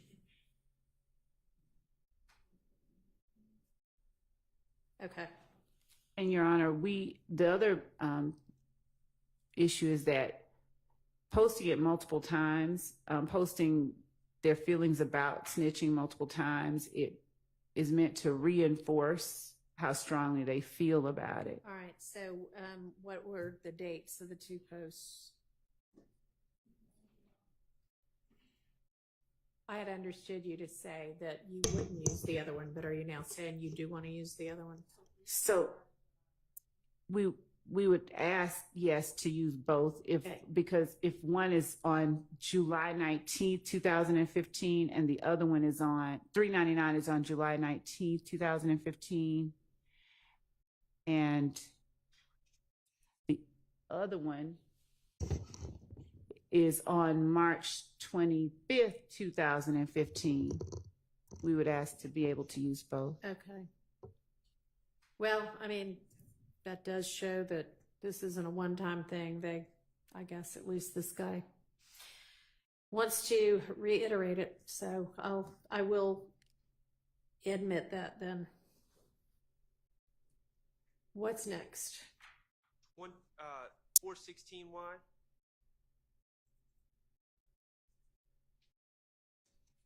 Relevance.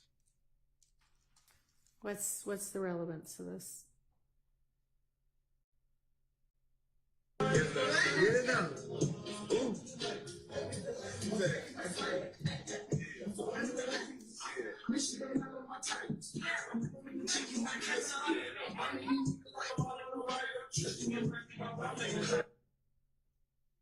So who all's in that? Martinez, Arnold, Diamante, Kendrick.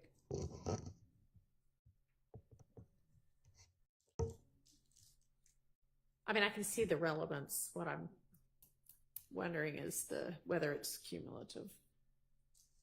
But Arnold and Kendrick, I don't think we've had any, at least in what we've reviewed so far, the two of them. They've both pled together on a count in this indictment. I mean, there's going to be absolutely no,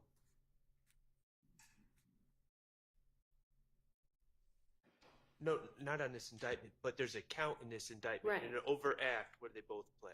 Yeah. No, So- yeah, no, I'm saying we don't have any videos or photos that we've at least looked at today that have the two of them wearing YSL garb together, right? I don't think we have. Okay, well, We have.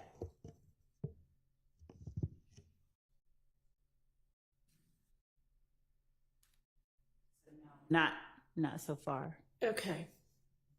Anybody dispute that? I don't believe so. Okay, then that will be admitted over objection. What's next? Number 22. It's another video that I don't see the relevance. Okay. 417Y. Thank you.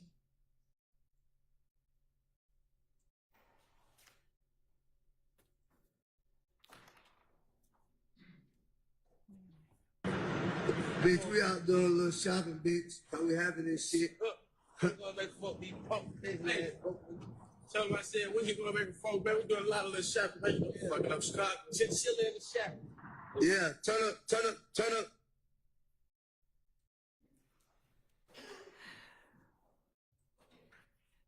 So that was the extent of that. Was the court able to see it? I mean, tell me who all's in it and It's why Miss- it's. Shannon Stillwell, Diamante Kendrick, Antonio Sledge, Mm-hmm. and this is a couple of months after Mr. Thomas's murder. Diamante Kendrick is in the coat that he is wearing the night of Mr. Thomas's murder. And they are still very much associating with one another. One of the arguments that was made the other day by, I believe, Mr. Sharp was he objected to part of the factual acknowledgement of Mr. Sledge and argued that he would have had no basis for personal knowledge of information that had happened on a particular night.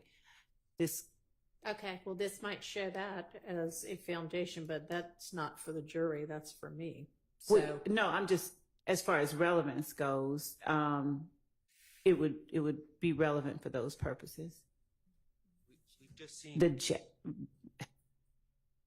co-counsel is emphasizing that jacket being the jacket that he was wearing. Mr. Kendrick, if we need to rewind it, we can show you. yeah, I saw it. Excuse me, I don't believe that's the same coat.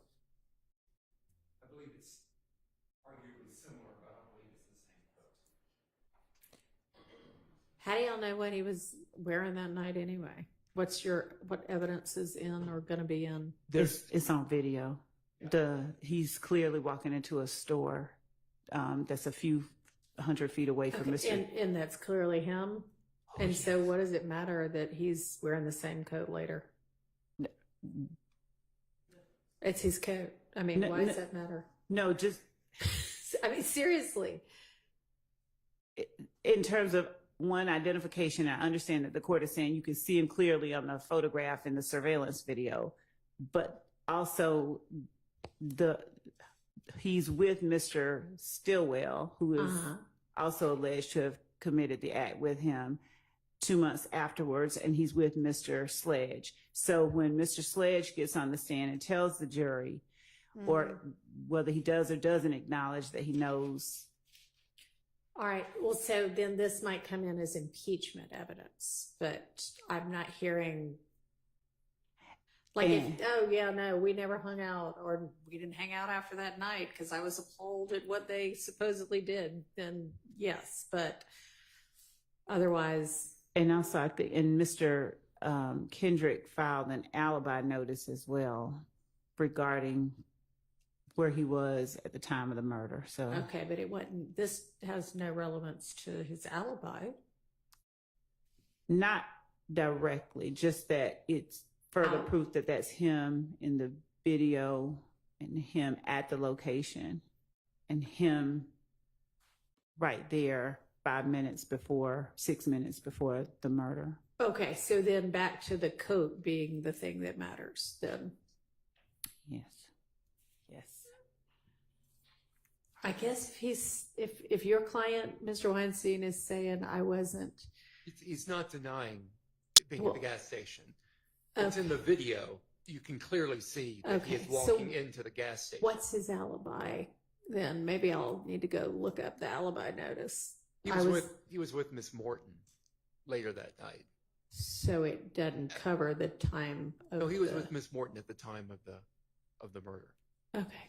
What time? But what the coats have to do with this, I have no idea. I What a guess March video has to do with his it's alibi some- on January the 10th. Right. The so time of- he was- what's the time of the gas station video? At the time, it was at the time of the murder. It was 6 minutes before the murder. Okay. Your Honor, Now, hang on just a second. Sorry. And then is Mr. Kendrick's alibi that I may have been at the gas station 6 minutes before, but 4 minutes before, through the time of the murder, I was with somebody else somewhere else? correct. Yeah. Give me 1 second. Okay.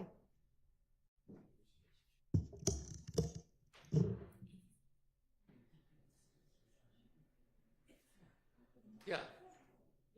Again, there's no denial that he was at the gas station prior to the murder. All right. But not. Okay. So the coat doesn't add anything to that. But it's not the same. He's like my wife, Your Honor. He buys the same style coat, but it's not the same. Whether it's the same coat or a different coat, Yeah, it's it irrelevant. doesn't show anything about No. the viability of his alibi. And anything else before I exclude this one? No. Okay, moving on. That one's out. 23, Your Honor. The previous photos have 418Y have Okay. continued to show an association between Mr. Sledge, Mr. Zachary, and Mr. Stillwell. That's been established through the photos already. All right, and who is this we've got right now? That is Mr. Stillwell, Mr. Zachary, and Mr. Sledge. Go ahead. I would point out the caption that Mr. Sledge makes underneath the photo: gangsters sitting at the round table, with 3 green snake emojis on March 4, 2015. And those same emojis are what justified all these previous. Okay. So are you making the argument gangsters sitting at the round table is like a reference to King Gangster. Arthur and the Knights of the Round Table, or what? Or No. just the fact that they're saying gangsters? That they are calling themselves that he is calling them gangsters, because I believe at some point there will be, we've heard at least one witness while we were talking about gang say game, like GAME. So I believe that there may be efforts to distance YSL members. Well, there have been consistent efforts to distance YSL members from being gang members, gangsters. So we would argue that he is not just sort of making this, oblique reference. He's proclaiming for the public something.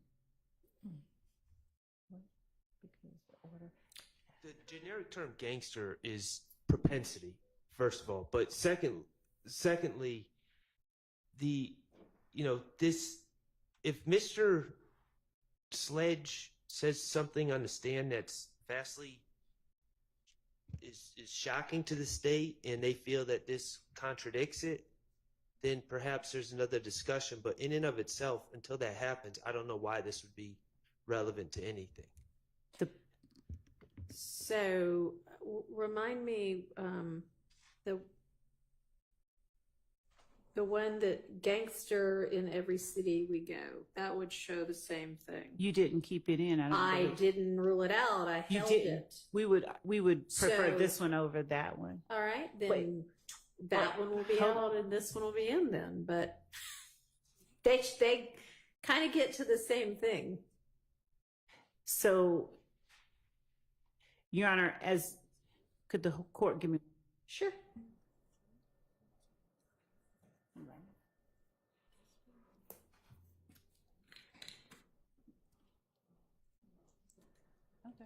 Okay. If we're going to choose, we would choose the one closer in time to Mr. Donovan Thomas's death. So we would cede this one if All the right, court. so then 418Y is out. And if it ends up being some kind of impeachment evidence, just sort of alert us before we use that. Okay. Okay. What's next?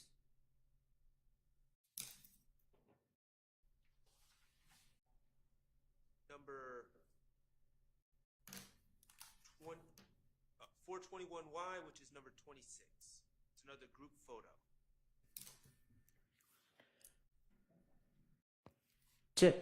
Mm-hmm.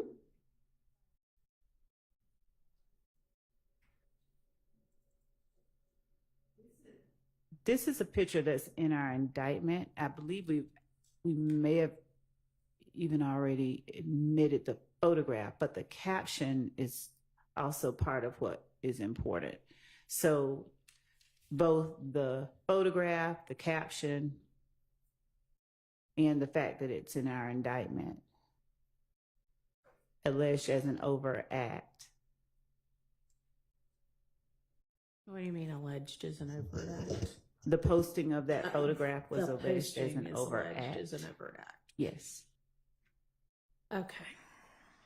Then, and so, okay, you allege as an overt act that they post things that promote YSL, and you showed this picture as an example, and this is showing that it was actually posted. Is that the argument? Yes. Okay. I think that And it's a cap. Yeah, I can see what the caption reads. I'm gonna permit that one. Okay, now here is and when I say here, I'm talking about 422Y Okay. is the actual post that does not involve anyone hovering over anything that says a date. Right. And I know the relevance of the date and the time. And so I don't have any objection to that, but that's the way I believe that these, not some manipulated timestamp on the upper right, but as it appears in Instagram. And so I don't have any objection to 422Y, but going back to that other Right. exhibit, which is 397Y, I would say 422Y is more appropriate. Okay, and it actually, you can see down there at the bottom of the post a time and a date. This is exactly like when we were talking about the other day where we had the picture with the pop out of the one we dealt with on Friday. Mm-hmm. We had both the pop out and we had the date and time. When I referenced to the court, we had both. So this is the same situation. So we would be introducing this one, and since it's no objection, we wouldn't have a need unless there's this argument about what date it really was posted to show the other one. Use the other one. Okay. All right.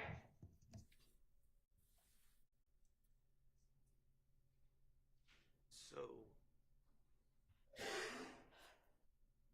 this next one, which is 423Y, that caption is already on 420Y.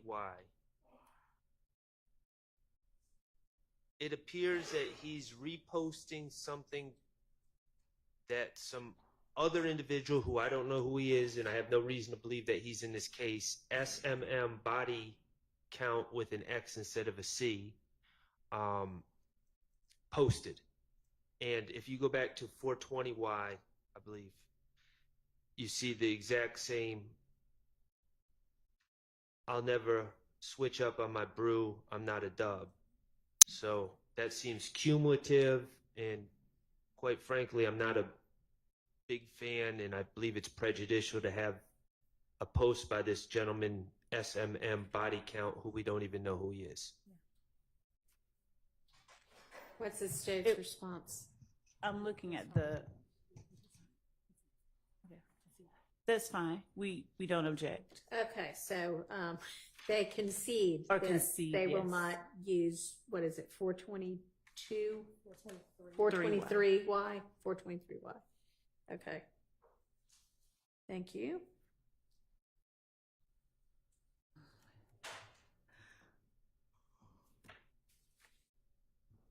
Next. So I believe that this is a cumulative, Which one? I'm sorry, 426Y, number 31, photo 31, is a cumulative of the group Hang on, photo. that one doesn't open for me. Too many things open.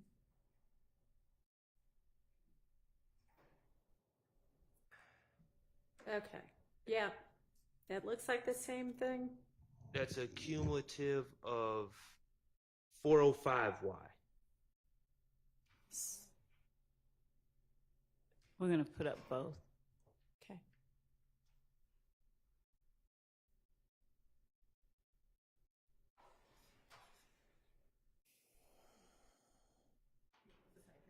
Okay.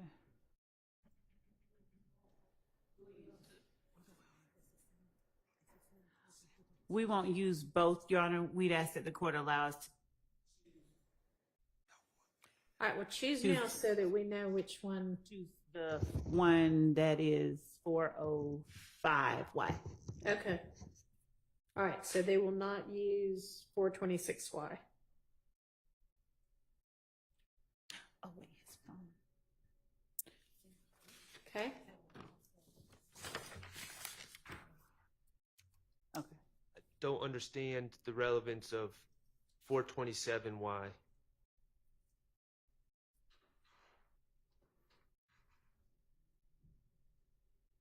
So there's a relevance objection to this one. His, it's that he listed his phone number, and his phone number, by he, I mean Mr. Sledge. Okay. is- So if he refuses to say what his phone number is or was at the time, Or we could then refresh you'll his- use it. Right. Okay. Which you could certainly just use it to refresh his Right. recollection. Okay. So that'll only be in that eventuality. Or if he doesn't remember even after looking at it, then we would have to use Sure. it.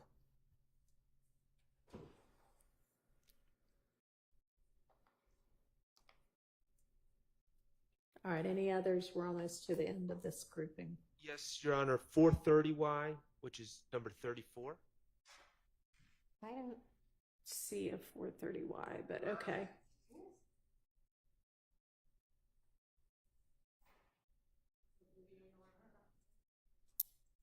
Go ahead. I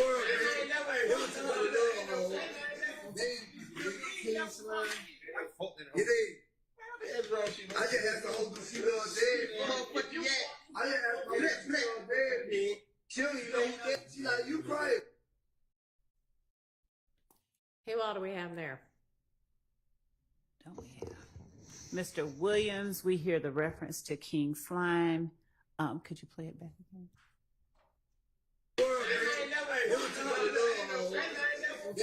Sledge right there, Mr. Williams right there, Mr.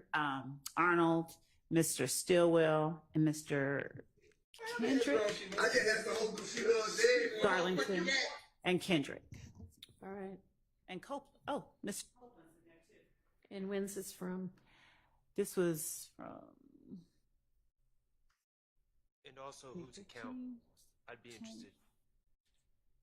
What, I couldn't hear what you said. I'm not sure we know whose account it's from either. We have it from YSL_Daniel1. Who is that? So I, the justification is for these videos has been, oh, it's showing promotion. And we don't even know who posted this. But we have people who are in the video who can talk about the video. It's what's happening in that scene itself. They're sitting at a table. That he can lay a foundation for it. Who, and this is going to be Mr. Sledge that Yeah. testifies to this? Yes. And it's in this particular instance, this isn't so much as them promoting their violence. This is them referring to, we believe Mr. Williams is King Slime. This is them, all of them. I don't know that we have these particular individuals all at one time in a setting together. And we believe and can later confirm that it is Mr. Williams' Sky House condo, but we'll confirm that. Okay. I would think that would be relevant. All right, so I'm going to overrule the objection to that.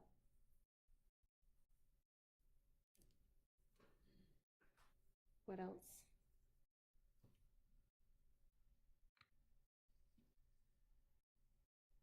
Just 404Y, which is number 37. And let me say, let me go back to that one for a minute. Sorry, since y'all don't know who posted it, I mean, if you figure out who posted it, that's one thing, but if not, we don't need to show the handle or whatever of whomever the poster is, okay?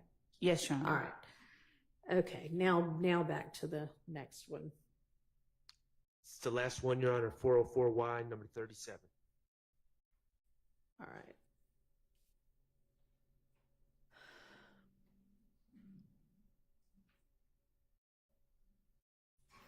Have we already talked about this one? Oh, this is... Stop putting me on fucking fake pages. Because I don't give a fuck, man. What y'all say, what y'all do. Anybody want to see Monto? I'm here. I don't hide. And I do not run for fuck niggas. You did. So, Judge, this is the day after the Adele Drive shooting that Mr. Sledge and others were convicted of. What's the objection? I'm going to withdraw my objection. Okay. All right, so that is that grouping of social media.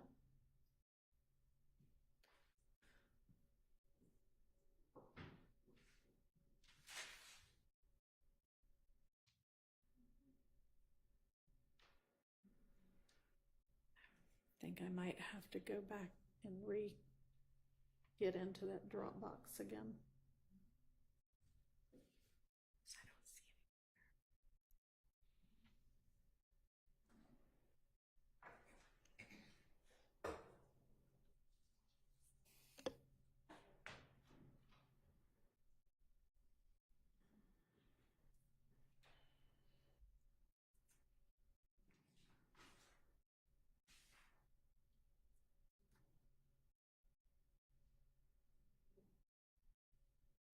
All right, the next folder is tattoos, is what that folder is called. Or do we have objections to anything in there?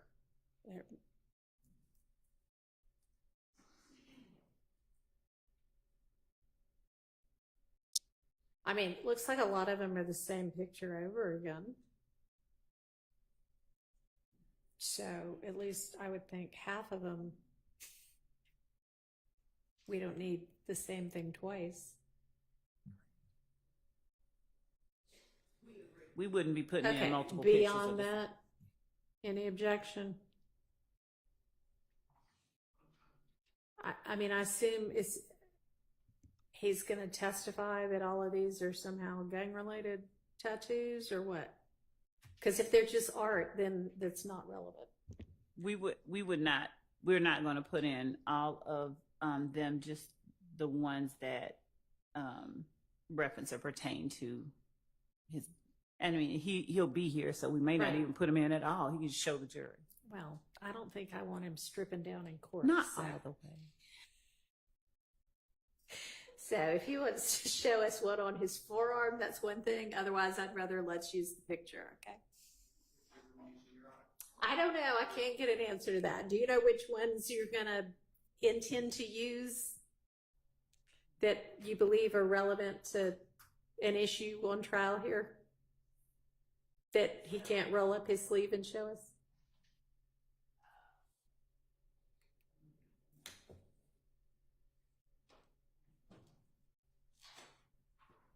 Are these videos? Are these videos or stills? Yeah. I think we're not going to need to use Mr. Sledge's tattoo photographs. All righty. And yeah, Okay. I don't think at this time. So I don't know what that. Then there's an image that is. Oh, it's a video that isn't in the other videos. What's that one? Is there an objection to that one? I'm sorry, Your Honor, I just messed up my.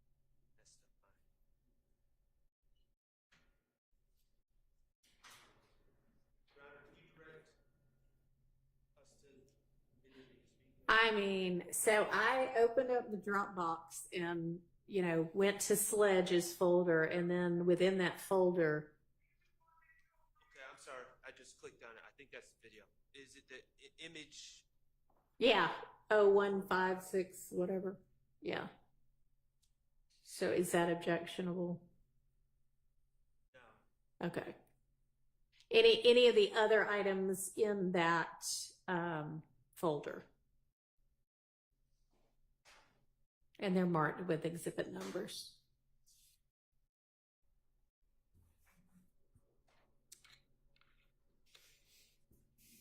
Is the court asking whether? Oh, okay.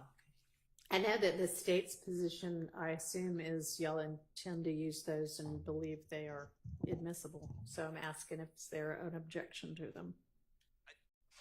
So the plea agreement, I've already Okay. spoken about that. Yeah, and so, yeah, it's a little more helpful, actually, when I looked this weekend to see what it is y'all are talking about. And I would think whether that comes in or not depends upon how that witness testifies.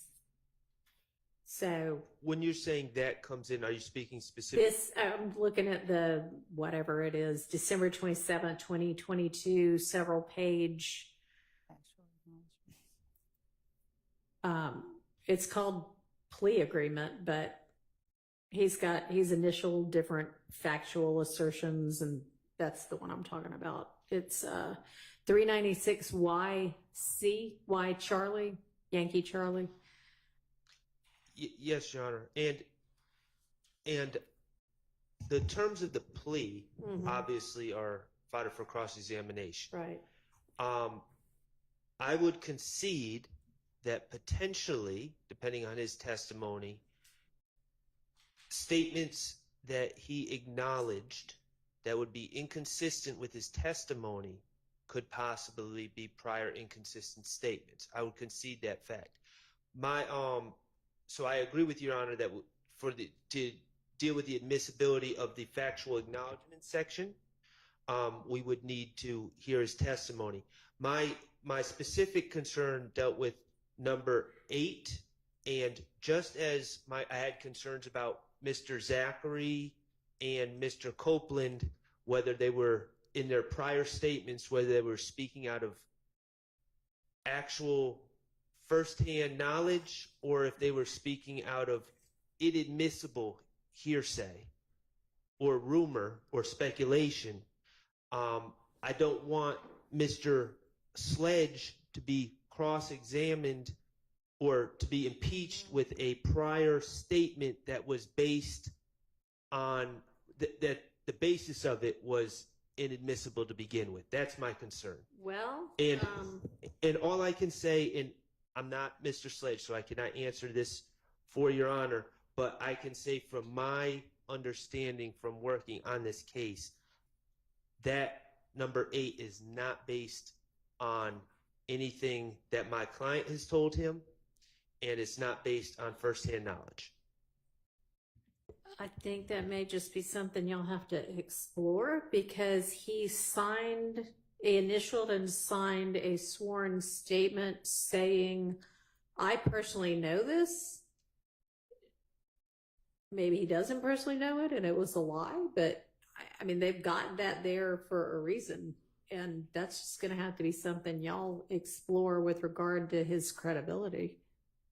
You know, I mean, he is right here asserting in this document, I do personally know it. Well, so I understand what you're saying. And, you know, these are not, I understand he signed it. He did not write it. And so personally knowing to a layman can mean a lot of different things. Yeah, he had an attorney at the time, right? He did. Yeah, so I think that, yeah, that I can't keep it out on that basis. All right, what else?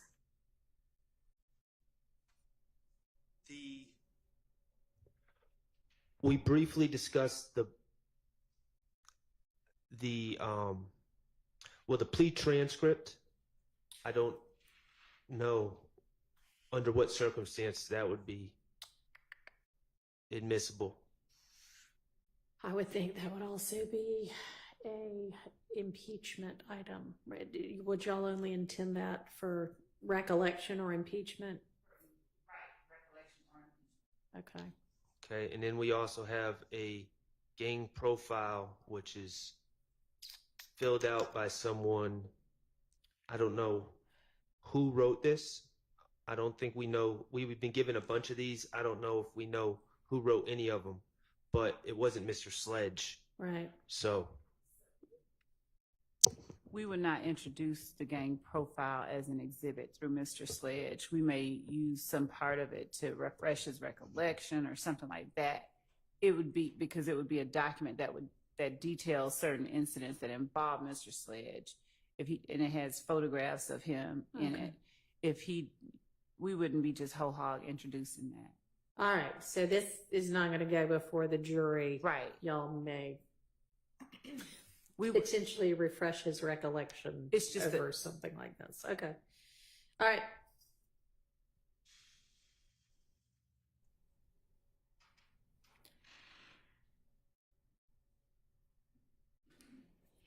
Okay, that takes care of these Sledge exhibits, right? I believe so, Your Honor. Okay, so who do we move to next then?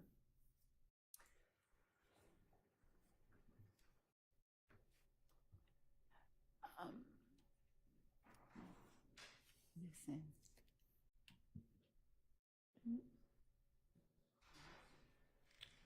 Sorry, I have to keep reopening the Dropbox for some reason.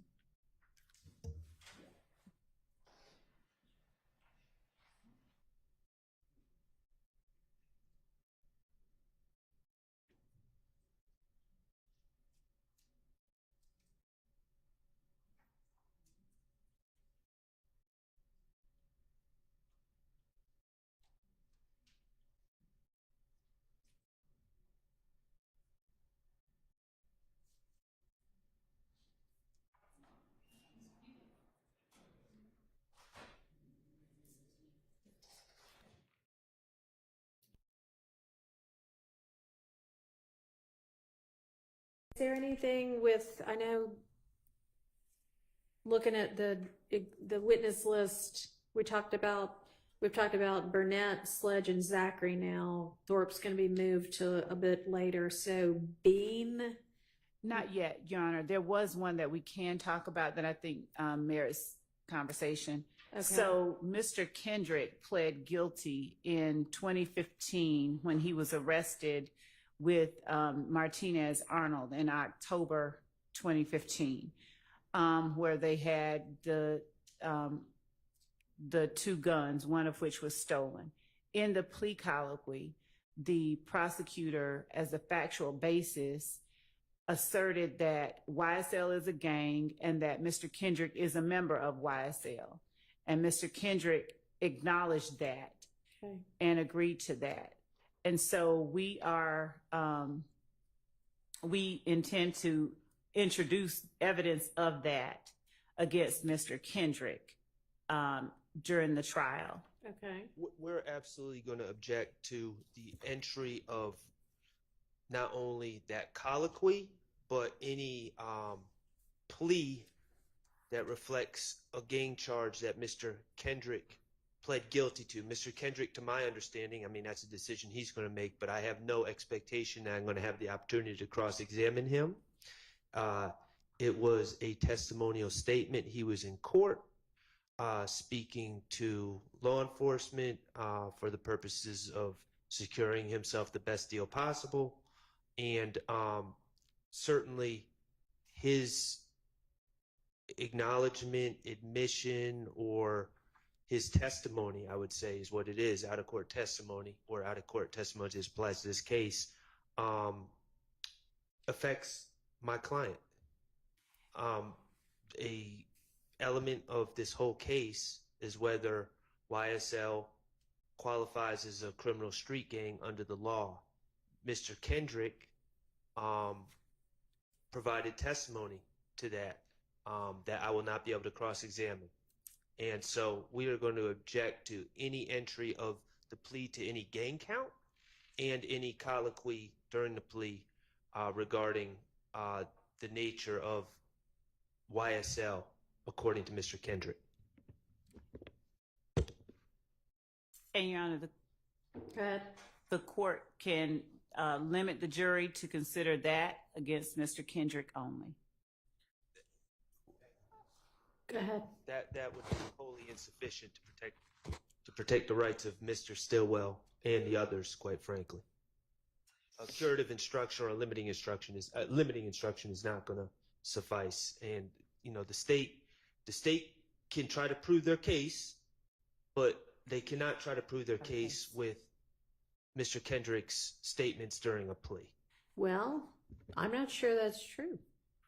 I mean, if it is admitted only against Mr. Kendrick and I am Kendrick's, and I tell them that that's all it can be considered against, we'd have to craft the right instruction, but I mean, it's out there and it's evidence, and I mean, I agree it's testimonial, and so it shouldn't come in against anybody other than him. It can't come in against anybody other than him, but seems that it ought to be able to come in against him. Are you saying there's just no way to limit it? Go ahead, Mr. Yeah, and I agree with Mr. Shart. That is asking the jury to climb a steep hurdle. And that's why Bruton says that, yes, you can limit the statement. It used to be, as the court may remember, on a Bruton issue, if Mr. Kendrick made a statement, he made a statement in this case on October 6, 2015, and he implicated Mr. Stillwell, or he implicated Mr. Williams, etc. It used to be that there was an instruction given, going back to common law, that it can only be used against Mr. Kendrick. And the court said that's not good enough. In a joint trial, the jurors can't be expected to follow that instruction. It's you said it earlier too. Presumably the jurors follow the instruction all the time. That's what we presume. But in Bruton, that's why we excise or redact. Right. And here, it is an essential element of this conspiracy in count 1 and several of the gang counts that YSL is a criminal street gang. And now you have, and that's what I was saying before, and I'm looking for the cases. Right. But for Mr. Kendrick to get up and say, not get up, but for his plea colloquy to say, I am a member of YSL's criminal street gang, that instruction has to be airtight. Otherwise, he needs to be severed. I mean, I agree that the instruction needs to be airtight. Or he needs to be severed, or it's excluded. And I gave you a case when you first came on the bench here. I gave you, if you remember, if you don't, I could give another copy. United States versus Vendetti, V-A-N-D-E-T-T-I. I gave it to everybody, or at least the Ensemble Court in the state, and I think Mr. Weinstein. It's 623 F second 1144. It's the Sixth Circuit. It's 1980. It's good law. And I also cited State versus Jefferson, which is 302 Georgia, 435. That's 807 Southeast 2D, 387 2017. And they just and it's State versus Thomas, Thomas, 364 Georgia, PO 148, Division 2, 874 Southeast 2D, 195 2022. But the bottom line, Your Honor, is I would agree with the Honorable Maxwell Shart that a instruction for that type of that is explosive evidence that goes directly to the essential elements. So I do not believe that instruction would cure any type of fair trial for the other people in this case. Just briefly, Your Honor, we would object to any severance at this point in time in the case. All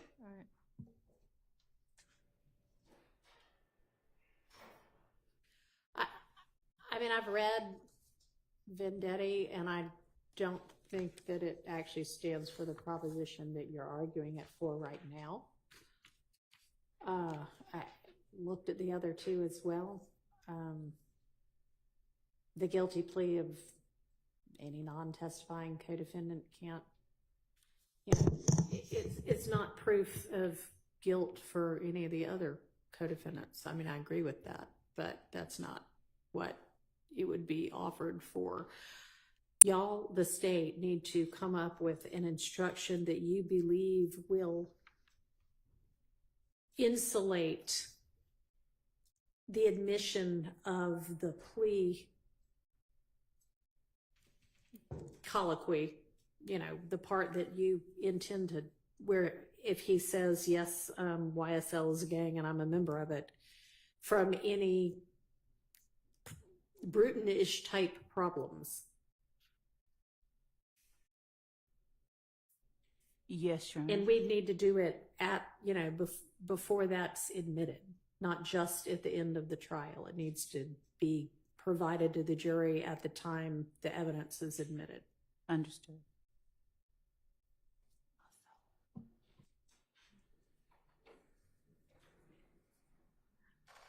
But, I mean, I don't think that the law provides that it needs to be excluded, just that it needs to be appropriately limited. And if you can find other law, please forward it to me. But I don't think those three do it.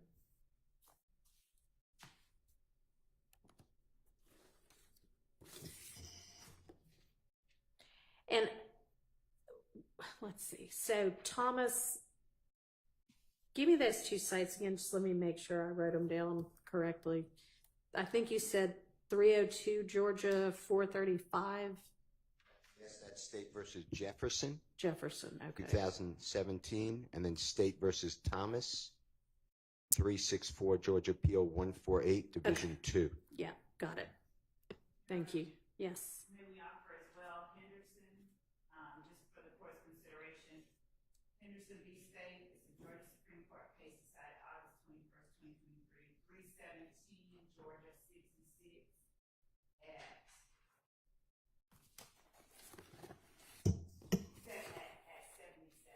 Okay. Is that a new one, or have y'all given me that before? Okay.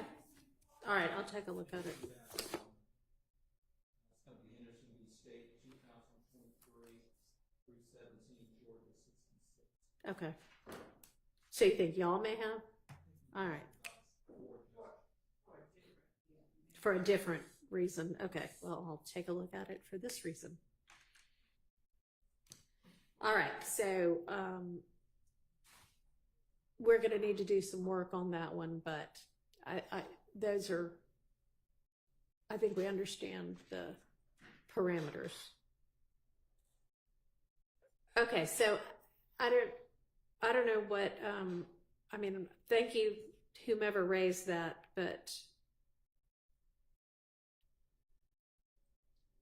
in terms of going through what other groupings of evidence we need to look at in this first 30 witnesses. The next witness that is on y'all's list in order, generally in order is Mr. Bean. Is there anything from him that we need to look at? I think, yeah. No? Okay. So no social media from him?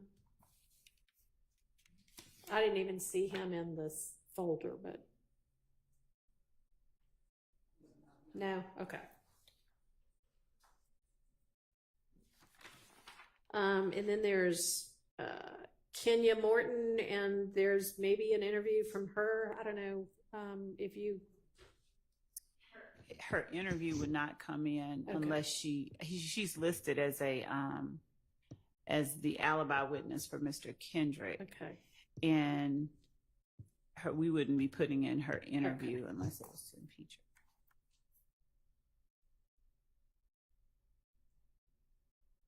All right, so we don't need to look at any evidence that's going to be used with her, right? Okay. Then Sprinkle, is there anything we haven't already talked about for him that?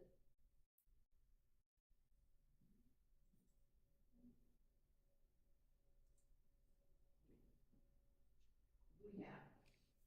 So he's got a folder. If y'all want to open up his folder.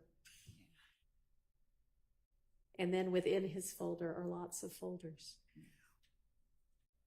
So hopefully the defense has, in the couple of weeks they've had the folders, and months that I guess they've had the evidence, made a determination as to what, if anything, y'all would be objecting to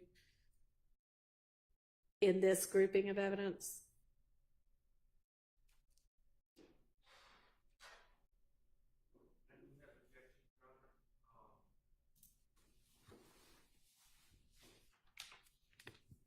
I do have objections, but there's a lot here, so I don't. We can discuss certain things as Your Honor sees fit. I will say I do have objections in this folder, though. Okay, well, now's the time to go through them while we have some days without our jury. Yes, Your Honor. Let's dive in. Okay. Where shall we start?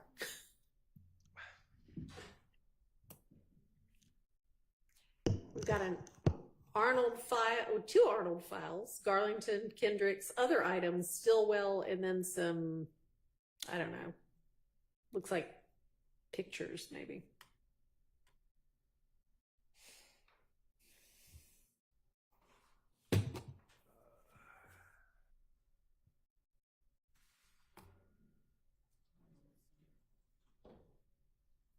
Let me ask this. Is there something that y'all are more ready on, and then we could dive into this tomorrow? Would that help? Could I discuss? Sure.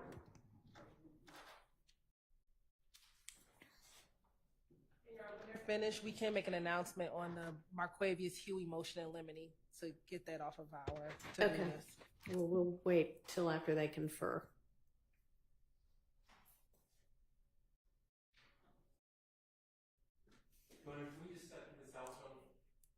Sure. Why don't we just take a quick recess? That way, if anybody needs to use the restroom, y'all can talk, and if anybody else needs to use the restroom, they can go use the restroom. Okay. And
Okay, before we move on to whatever we're going to move on to next, somebody kindly sent me the state 60 WA, I guess, that's already in.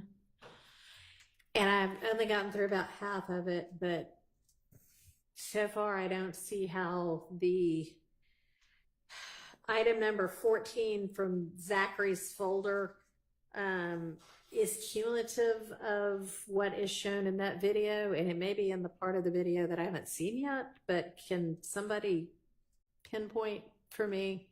Can we pull it up and maybe y'all can tell me what part of that makes this other potential exhibit cumulative?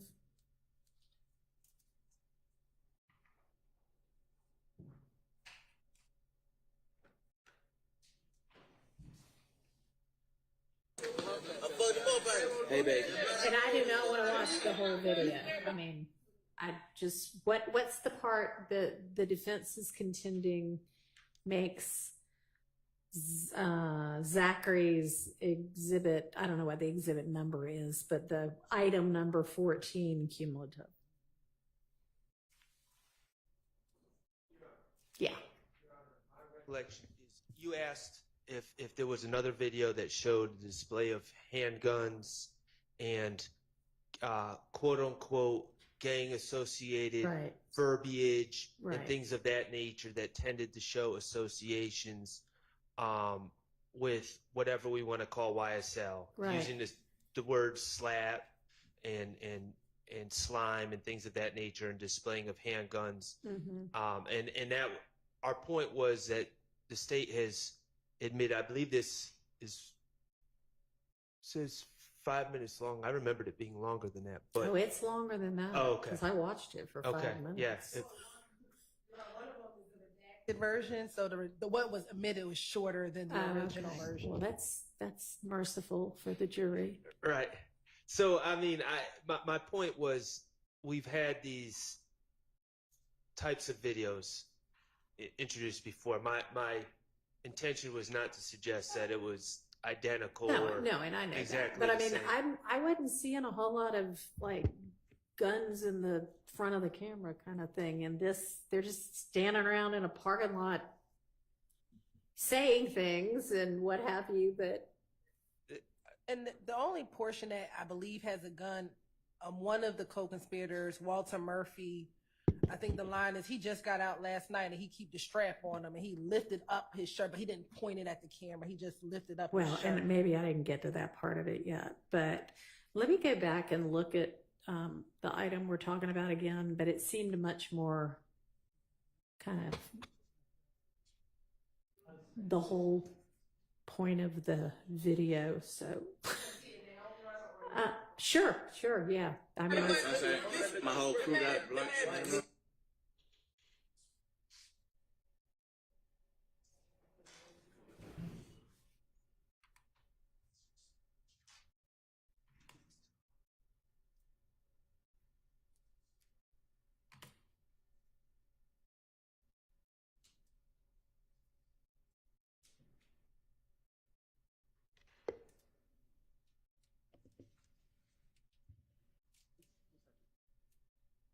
That's why I said little D, bitch. Slide shit. Yeah, ho. Right motherfucking playing, ho. And we having real big bullets, bitch. I don't even play with her. Yeah, ho. That's like the boy Bills. Fuck they doing. So that's like the boy Bills, my motherfucking big bro Snake. yeah, I'm gonna allow that in. Yona, did you receive 2 videos or just one? Just now of the 60 whatever. Yeah, 60 WA, I think it was, I mean, I but there think was a second one that was sent as well that actually had. Okay, now I've only looked at one of them. Yeah, How about we look at the one that was one of them redacted and one unredacted, or are there 2 different? No, there are 2 different videos. So one was 60 WA. Yes. What's the other one? Whiskey Alpha. I need to get used to that. It was a state's exhibit. I don't know offhand All right, hang on. the exhibit number.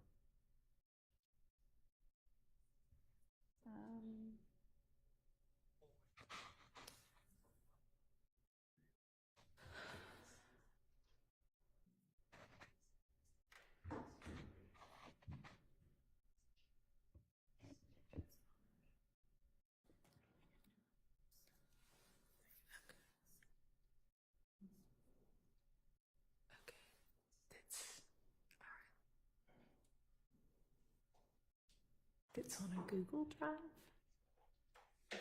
Oh, yeah, no, I'm just now getting that. So, if that went to, I mean, I guess I can pull it up, but I don't seem to be able to play the sound. So do y'all want to pull those two up? Because I guess they're now contending that. Yeah, and just to kind of lay the groundwork a little bit, Sure. Judge, the second of the two videos that was sent show, it has Mr. Williams with a handgun. It has someone named Mondo. It has Buck, the person who was referenced previously, who has a handgun displayed in the video, and it also has another person you've heard the name Fatty outside of a house. It's a shorter video, but it has the images that the court. All right, well, let me take a look at it. Yes. Slide there, man. What you doing? Movement. Yeah. Just a successful lifestyle. Oh, yeah. Real fucking bleed. Real bleed. Sleep, aka bleeding, nigga. Yeah. Slime shit. Lamb butt mud. We do this every day. You too. I like to miss like kitchen, man. No, that. I go in the kitchen, man. Yeah.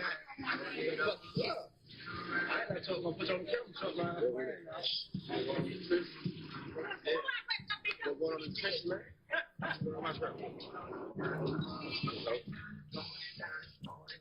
Yeah. I didn't baby, throw it up, baby. Man, Lord, my baby, nigga. Want to give a special shout out to them. Man, don't get you guns, my niggas, man. Watch your nose. Watch your nose, nigga.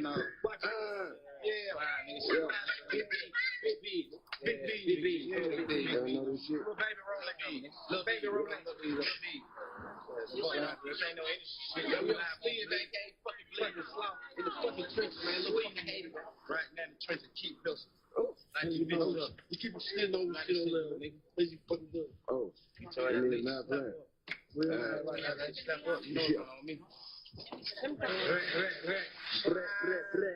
Niggas, real. And we keep fucking there. Guns everywhere. Not real slime. Keep fucking there. Not real like you die by. Is you fucking there? Get her back up. Yeah. Have a little talk. Get her back up. Get her down like this. You have the thousand fucking real guns. Yeah. Yeah.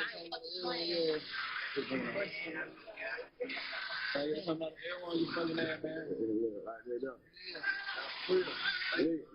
You niggas going there, we finna wipe your fucking nose. Straight like that. Hey, get what? At the end of the day, nigga with the camera got the pistol too. Let me grab it. Yeah, niggas, the kid thug. Hold on. Yeah. Show y'all we gon' like, yeah. Yeah. Yeah, we bullying, nigga. Don't do it. You ain't slime, you not my fucking kind, nigga. Yeah. It's slime love all the fucking time. Yeah. It's fucking good. Your successful lifestyle, big rep. Yeah. What you doing? Straight like that, folks.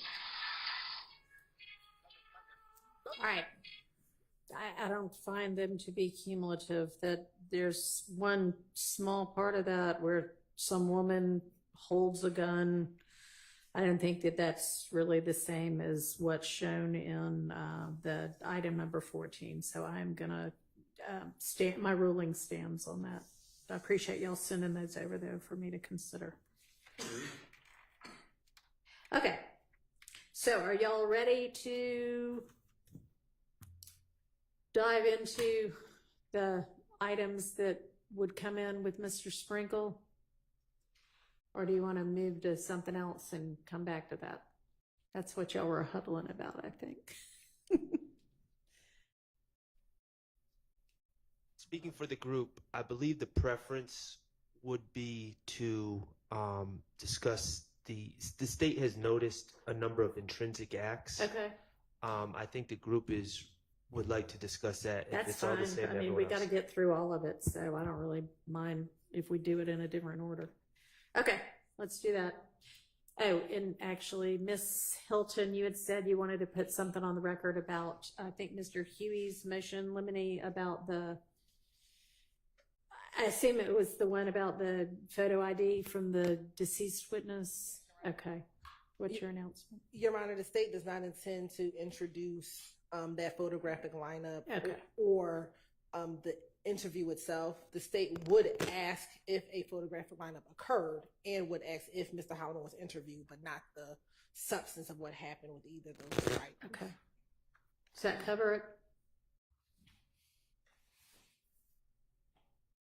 So, Judge, good afternoon. It does cover it, Your Honor. I am concerned on asking the question of whether or not one was occur would make, I don't know that that would be necessarily relevant, or kind of implies that perhaps there was one, but we're not getting into it, so I'm not sure the relevance of asking that question. Maybe the state can shed light on that. Sure, Your Honor. I believe that we still have to show the credibility of our police officer conducting an investigation, and so I think that it'll be relevant that he conducted an investigation. That was a part of the investigation. All right. Yeah, there's often an argument that the police didn't do a thorough investigation. They already had people targeted, and that's all this is. So if, to the extent that it might go to combat that, then I will admit that over the relevance objection. I will permit that question, and the rest of it, concede should stay out. So they're not going to ask, they'll ask that question, but they're not going to ask about whether or not there was an interview of Mr. Holloman. Well, I think what she said she intended to ask was, did you interview him? Yes. Did you interview him? And whether or not there was a photographic lineup. Are you going to ask that? I would think that that's not, we should probably stay away from that. I didn't hear it because of the mic. Are you going to ask whether there was a photographic lineup with him, with that witness? Initially, I was, but based on what the court just said, no. Then I'll just ask, was there an interview, and then we leave it at that. That would be the far safer route. Okay. Okay, so y'all want to move on to intrinsic acts. Okay. Which ones? Because there was a set that y'all said there just hadn't been a 403 analysis on yet. And then there was, I guess there were a few that at least somebody, Mr. Ryan was maintaining, were not really intrinsic. Yes, Okay. Your Honor. That's accurate. Back in 2022, the state filed a general notice that they were going to introduce intrinsic evidence. We then got a witness list on July 31st, which I think was supposed to be one of the final, we can rely upon this witness list. And within that, there were 4 incidents which happened in 2023. So they, 1, post-date that notice, 2, they post-date the indictment. So we've never received any sort of notice from the state saying we are seeking to admit this as intrinsic. However, that is what it is labeled as on the witness list. So that those 4 are what we take issue with. Okay, got it. And these are the incidents that occurred in the jail, generally? One in the jail, 3 in the courtroom. Okay, thanks. I'm not sure if Ms. Abbasi realizes that we did notice 2 of the ones that occurred in the earlier part of 2023, the stabbing of the person in the jail by Mr. Ryan, Mr. Blaylock, and others, as well as the violation of the Georgia Controlled Substances Act by Mr. Williams and Mr. Adams. And those 2 occurred on January 31st, 2023 and January 18th, 2023, respectively. The filing that we noticed the defendants of those on was November 6th, 2023. There were 2 additional acts that occurred in 2023 during the time that this case has been ongoing. And one was the drugs that were found in Mr. Stillwell's cell, and we've noticed some of the pictures of the drugs and the other contraband, and the marijuana that was found in Mr. Ryan's pants when he was searched in the courtroom. Okay, so the stabbing, that occurred in the jail, right? Okay, and then the VGCSA violation was in court? It was. Obviously, drugs in Mr. Stillwell's cell was in jail, right?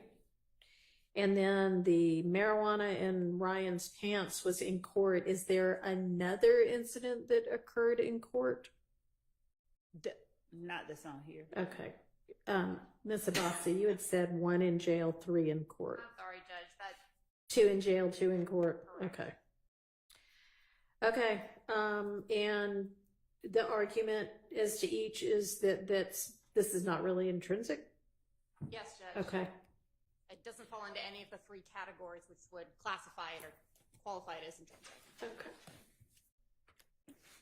Here it is. Let me pull out my case law on that. Which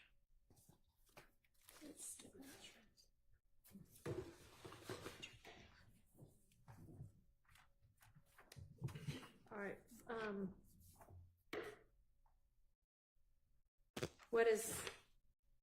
What's the state's position on why and how that is intrinsic? The Bussey stabbing, which is going, I'll start with, Your Honor, involved YSL. I'm sorry, what'd you say? The what? Oh, I'm so sorry. I just didn't understand what you said. Understood. The victim in the January 31st stabbing, his name was Okay. Harold All Bussey, right. and that's what Bussey, I refer to okay. it as. So that stabbing involved several YSL gang members stabbing an inmate at the Fulton County Jail who was alleged to have messed with Rodelius Ryan's commissary.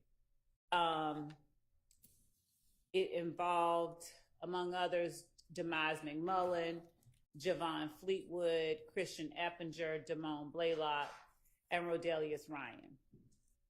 They all, in concert, held down this person and stabbed him repeatedly, all to protect and to vindicate something he had done to one of their fellow YSL gang members. It's the way that I see it. So that it seems just, it's what we've alleged in the indictment that YSL members do. They work to maintain individuals ready and willing to preserve and protect the reputation, power, and even the territory of the enterprise through the use of violence.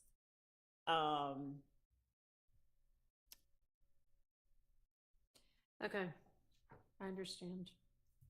With respect to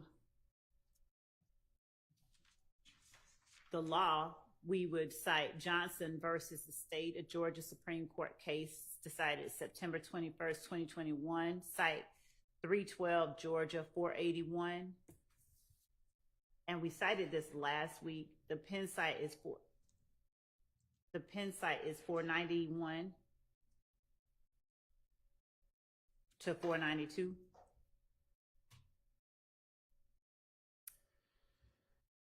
In support of it.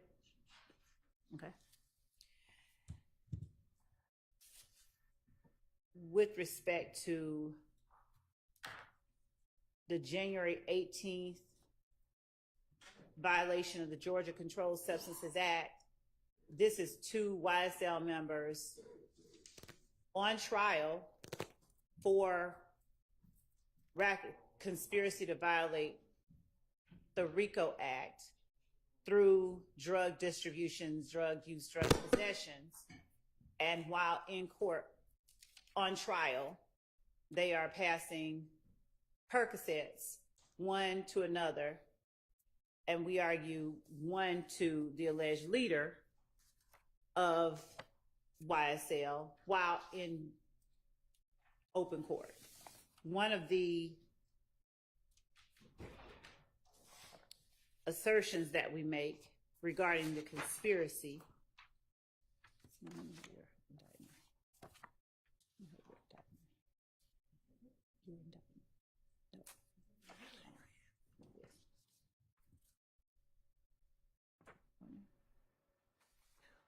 We have contraband in the jail.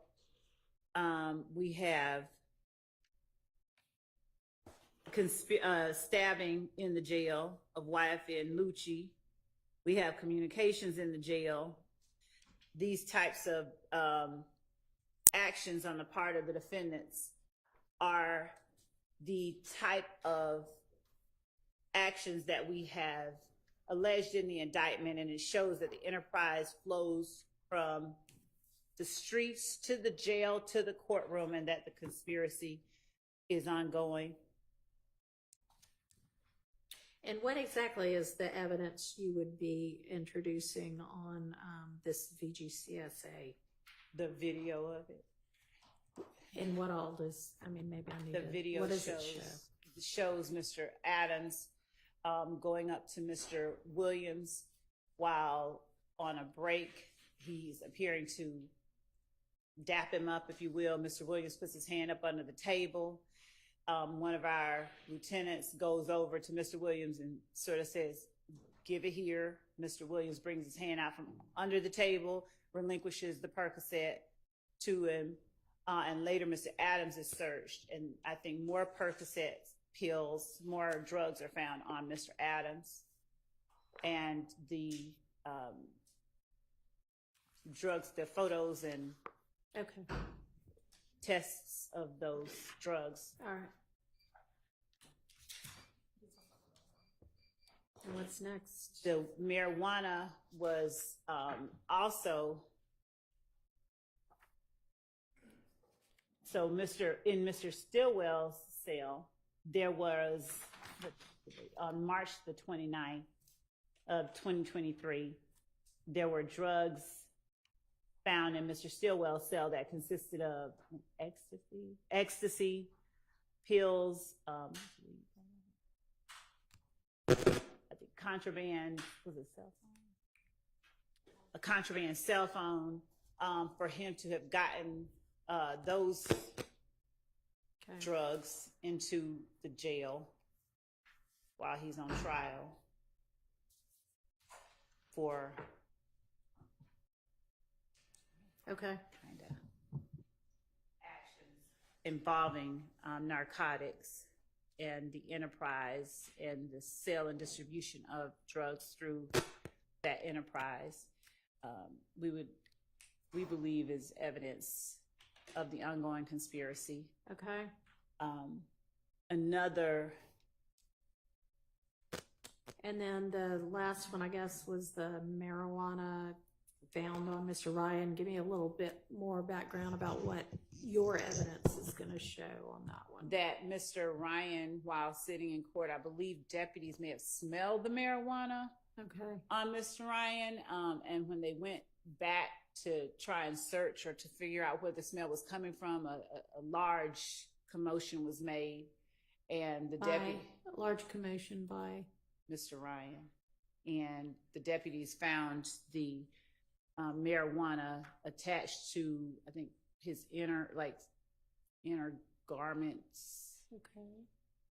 We have the video. Okay. We don't know how it got there. I mean, on the Percocet, you've got an alleged gang member providing it, right? Yes. So how about, we don't have anything like that with regard to the marijuana? We don't have who provided him with the marijuana, no. Okay. All right. I don't know how pertinent it is that we have one that's not on here that is also involving drugs that are brought into the courtroom and provided to another YSL member, but that particular one has been severed, so we don't have that one on here. Okay.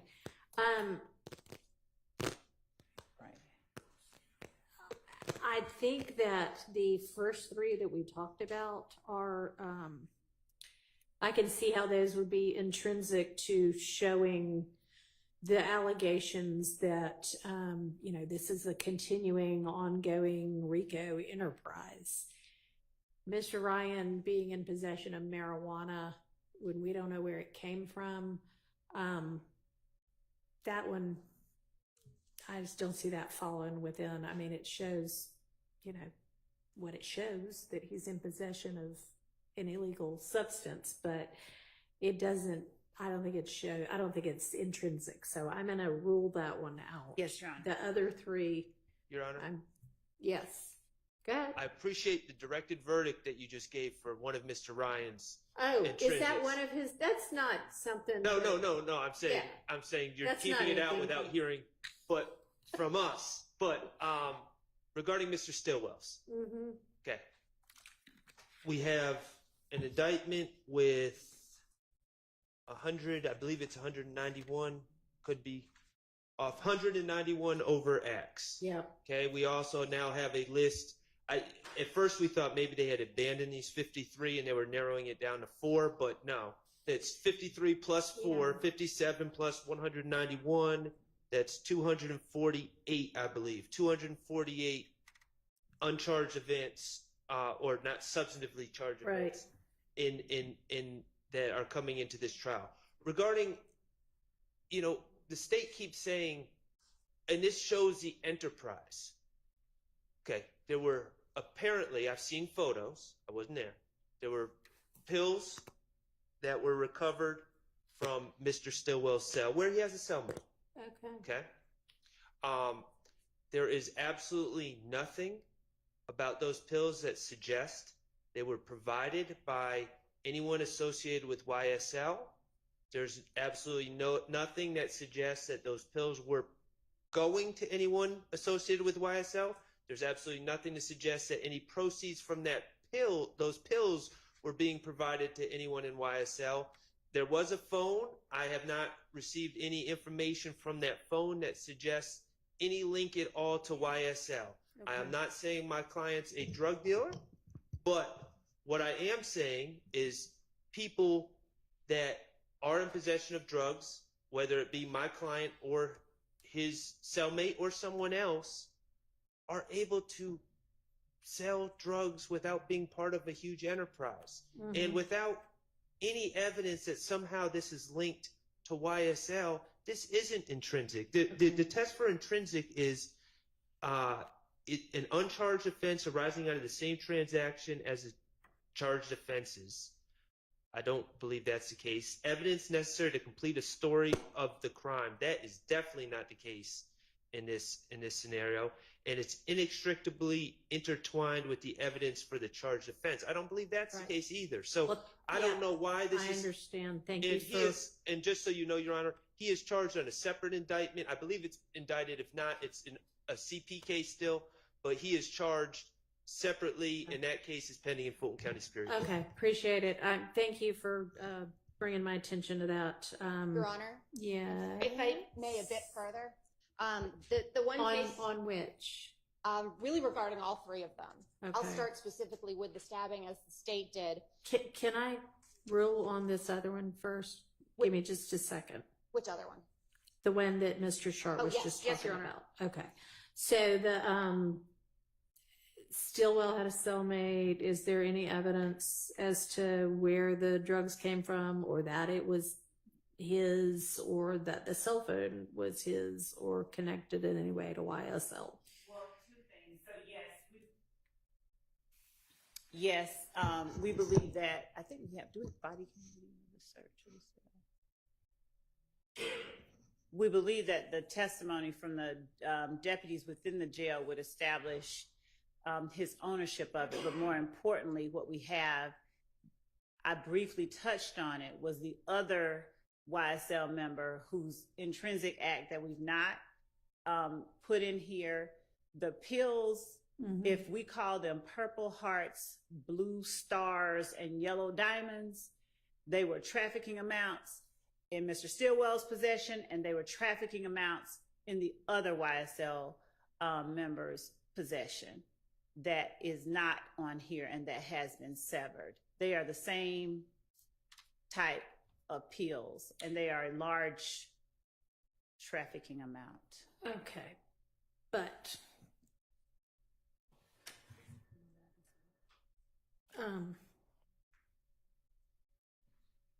and we know that at least that other one, that other YSL member, smuggled the drugs into the jail, or at least into that area, through the courtroom.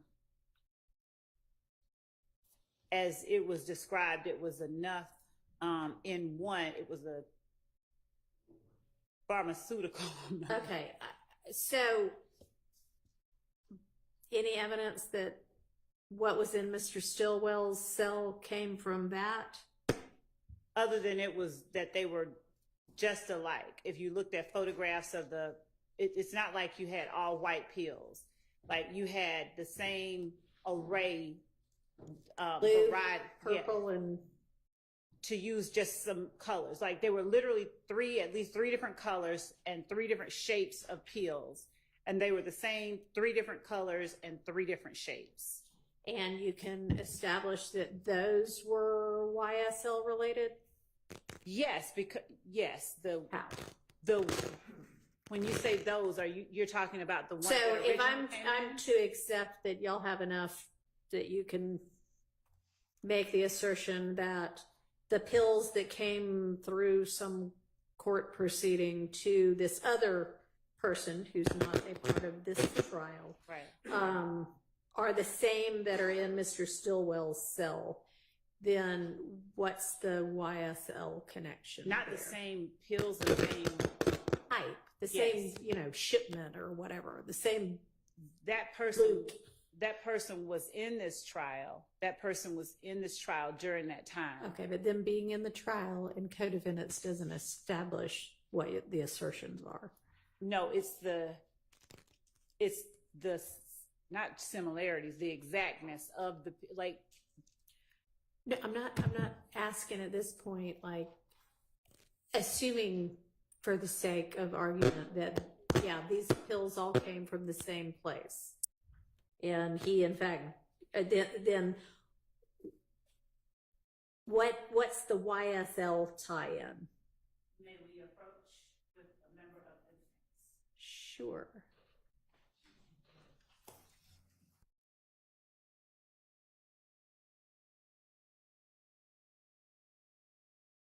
Receiver so we can hear what's going on. I didn't know y'all didn't have them. They're not up here. Yes, you may. Thank you. So are y'all satisfied about, our other bench conference was about the location of that other person? Everybody, I just assumed that y'all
All right, I am, with regard to the contraband in Mr. Stillwell's cell, I'm going to rule that out as well.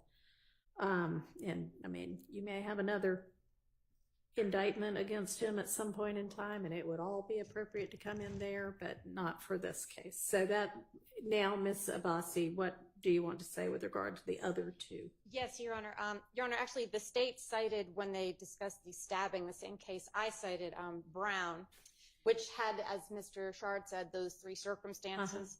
Uncharged offense which arose from the same transaction or series of transactions as the charged offense. That's actually the topic of discussion in Brown. And in Brown, it was a robbery which happened 1 hour before the charged crime.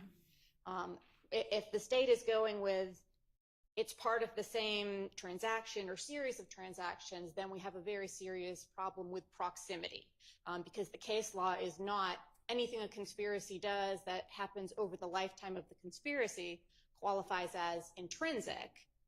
It has to be closely linked with the others, closely linked with the other charged offenses within the indictment. Your Honor can look at Sanchez Villa versus State, just 341 Georgia App 264 from 2017.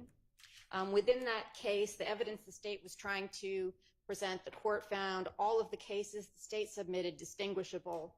And the same is true here when Your Honor goes through the cases as far as being part of the same transaction or series of transaction as the charged offenses. This, like those cases, is attenuated in time. For ones which do have more time in between, they discuss how in those cases, the defendants in their other uncharged acts were in the exact same role. So in one, it was trafficking cocaine as the lookout. In the uncharged, trafficking cocaine as the lookout.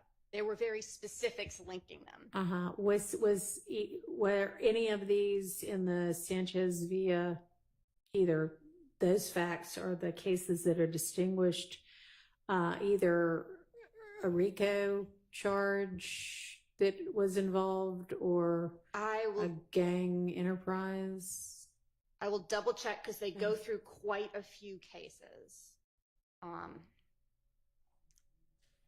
going to have to look back through all of them. I think the hallmark of it that we get within Sanchez after they discuss all these cases, the evidence in this case, the Sanchez case, is considerably more attenuated in time and space from the events leading up to the charge offense.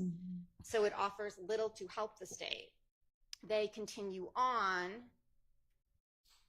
and say that, well, as far as this goes, we're not in a circumstance of completing the story of the crime. This is just expanding it. Yeah, completely. I mean, right. It's a different crime, but it might have been a different thing if they were charged with a RICO count in Sanchez. So that to me is what, if these were just whatever the other charges in the indictment are, then I would say, no, but it's the kind of enterprise nature and the ongoing nature that.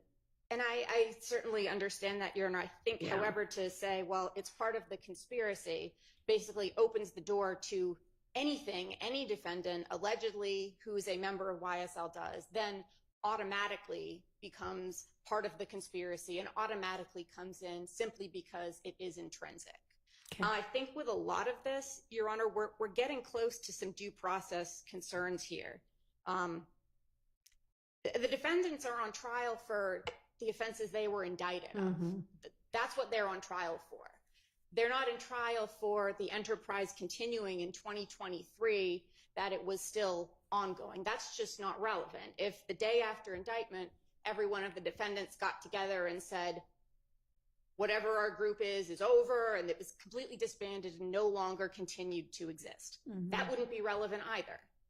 What they're indicted for is what they're on trial for. So here, we're expanding.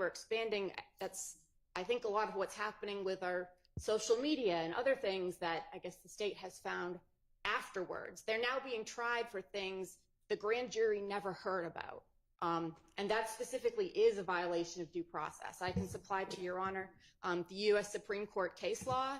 No, I'm with you on that one, and I am very skeptical of the state's argument that any uncharged, not showing up in the indictment overt act that they offer could in any way support, if found, a RICO count being established. So unless I hear otherwise, which I don't want to hear otherwise right now, we'll take that up another day, but that's not our issue right now. But yeah, I think the state's got some convincing on that count. But with regard to whether, it's intrinsic, I want to get it right. I want to follow what the law says about it. So I think that the key issue here is if we're talking about RICO or we're talking about, a gang enterprise kind of thing. So maybe we could all do a little bit more research on that. I did look at, in the state's original notice, they cited a proposition, I believe that was cases have been in gang and conspiracy prosecutions, gang and conspiratorial activities have been classified as intrinsic evidence. They then cited a number of other cases. There is not one single case I can find in any case at all where the intrinsic actions come after the indictment, because that's the touchstone of it being intrinsic, that it really is all one thing, that the story doesn't make sense without all of these pieces. And these things hadn't even happened yet. So it's not possible that they could be essential. Let me ask you this. If, for instance, and this is entirely a hypothetical, yes, but if this group got together and stabbed this, whatever his name is, Bussy, not because he messed with Mr. Ryan's commissary account, but because he was going to be a key witness in this case. And I'm sure the state, if in this hypothetical, would argue we're trying to send a message that he better not be a key witness in this case. Would the argument be different then? Well, yes, it wouldn't be. They wouldn't be trying to admit it as an intrinsic act. It could be a crime in and of itself separately. No, we're not talking about then they get separately indicted. We're talking about they're in the middle of this trial. This happens. It's not obviously set forth in the indictment because it just happened. It would be 404B and probably fall into a category there which would make it admissible for a basis which was not character. It just wouldn't come in as under intrinsic. Okay, so you would still make the same argument that it couldn't be intrinsic evidence even for that because it occurred afterwards. Based on the definition I've seen of intrinsic, I don't think it's possible for something which comes after to be necessary to complete the story, unless the story wasn't complete at the time of indictment. But that's fundamentally unfair to try them for something which hasn't happened. Okay, they're not being tried for it. Correct. But okay. Based on your all right. example. Well, y'all try to find me some more on-point law on both sides, please, if you could. So maybe that'll be my preliminary ruling, subject to revisiting, okay? And Judge, there was one other thing. I don't know that it'll have any bearing on the court's ruling, but in that instance where where the drugs were found in Mr. Stillwell's cell, there were, Miss Hilton pulled up the photograph that I asked her to, and there was a shank. Is the shank inscribed YSL? Then it doesn't. No. I mean, it makes Mr. Stillwell look bad, but it's not intrinsic. Yes. Okay. Your Honor, Yes. if I may, Yes. before you make a decision on the one alleged intrinsic act that was referenced by the state involving the supposed passing of a Percocet pill from Mr. Khalif Adams to Mr. Williams, I would ask that the court at least go and take a look at the video that was referenced by the state. I think it's instructive. I also think that well, fortunately for us, paints a different picture than was recited by Madam Prosecutor. I think the events did not occur in the manner that she referenced. I was present. I was sitting right next to Mr. Williams. I think the video will show something being passed to Mr. Williams, not him hiding his hand underneath the table or bringing it out and then giving it to the deputy, or the deputy saying, give it here. It didn't happen that way. And I think that goes into the analysis of exactly what happened. All right, why don't you just tell me what you recall or what you think the video shows? Sure. What I recall, and what I know happened, because I was sitting right next to Mr. Williams in the front of the courtroom, is that there was a break. Mr. Adams, who was sitting in the rear part of the courtroom, came up, and as he was going towards that door, goes as though he's going to give Mr. Williams a high five or a dap or something like that, and put something in his hand. There's a deputy who's standing about 2 feet in front of Mr. Williams. Mr. Williams looks surprised. Mr. Williams has it in his hand and puts it down on the table immediately. There is no putting hand under the table to try and conceal it. The deputy, who I was within earshot of, did not say, give it here. Mr. Williams looks at it and puts it down on the table, and that's it.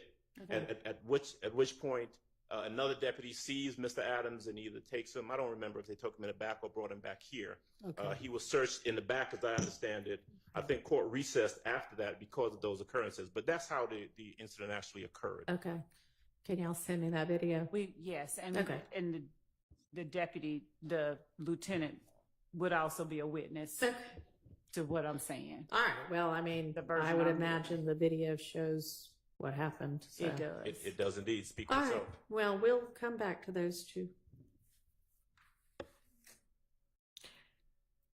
All right. So that takes care of the allegedly intrinsic, but according to the defense, can't be intrinsic because they happen later in time than the indictment acts. What about the other intrinsic or allegedly intrinsic acts that there has not been a 403 analysis on yet? Can I just add something to the last? Your Honor, can you ask what the prosecutorial need for this is? I can, but with intrinsic acts, that's not part of the analysis. Yes, 403 is the analysis. Well, 403. Which includes the prosecutorial need, waste of time, prejudice, substantial prejudice outweighs any probative value. But to me, this is a big case. It's been going on a long time, and now intrinsic acts. So yes, I don't know how much the state needs to prove that Mr. Williams was knowingly or unknowingly given an alleged item. I'm not so sure the crime lab came back, but I can't answer for that. Has the crime lab come back? That may be true. I don't know. I don't remember. Okay. All right. So we now have a 403 argument or objection. So, Your Honor, I think that the court had it right regarding the need to analyze, looking at the prosecutorial need. If it's a 404B act, then that would be a situation where we would be looking at the prosecutorial need, but it's not. We're alleging that it's an intrinsic act. And looking at 403, Your Honor, the analysis is it substantially more prejudicial than probative? And it's simply not, is our position. He's alleged to have, Mr. Williams and the other indictees here are alleged to have conducted drug transactions. One of the acts on the indictment involves them having a trafficking amount of drugs, right? Yeah, at least one. So we would argue that it in no way can be viewed as substantially more prejudicial than probative, and it's intrinsic. But we're pulling up the video too. Well, I mean, I guess is it intrinsic is yet to be determined based on the time period, but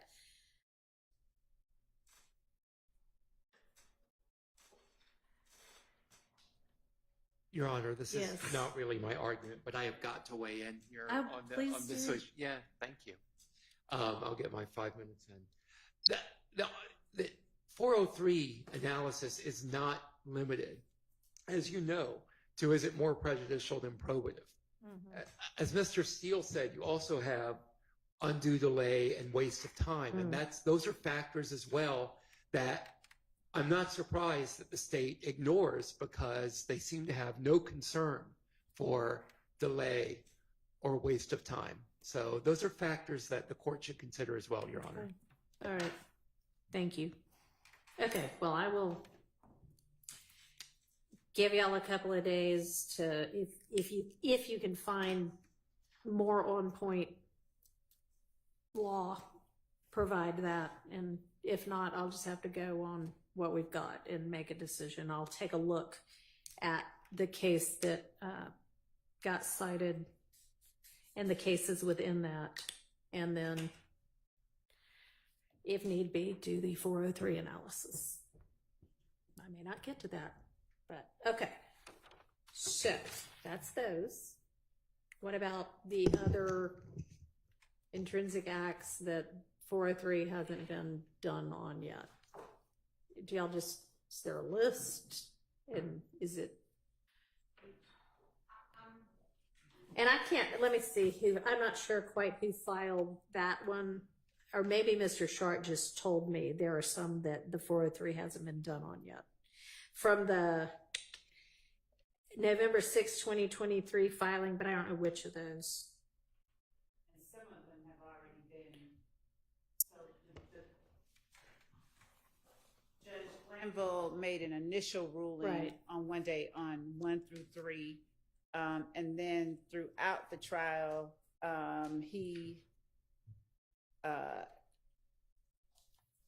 we dealt with and admitted evidence on number 4.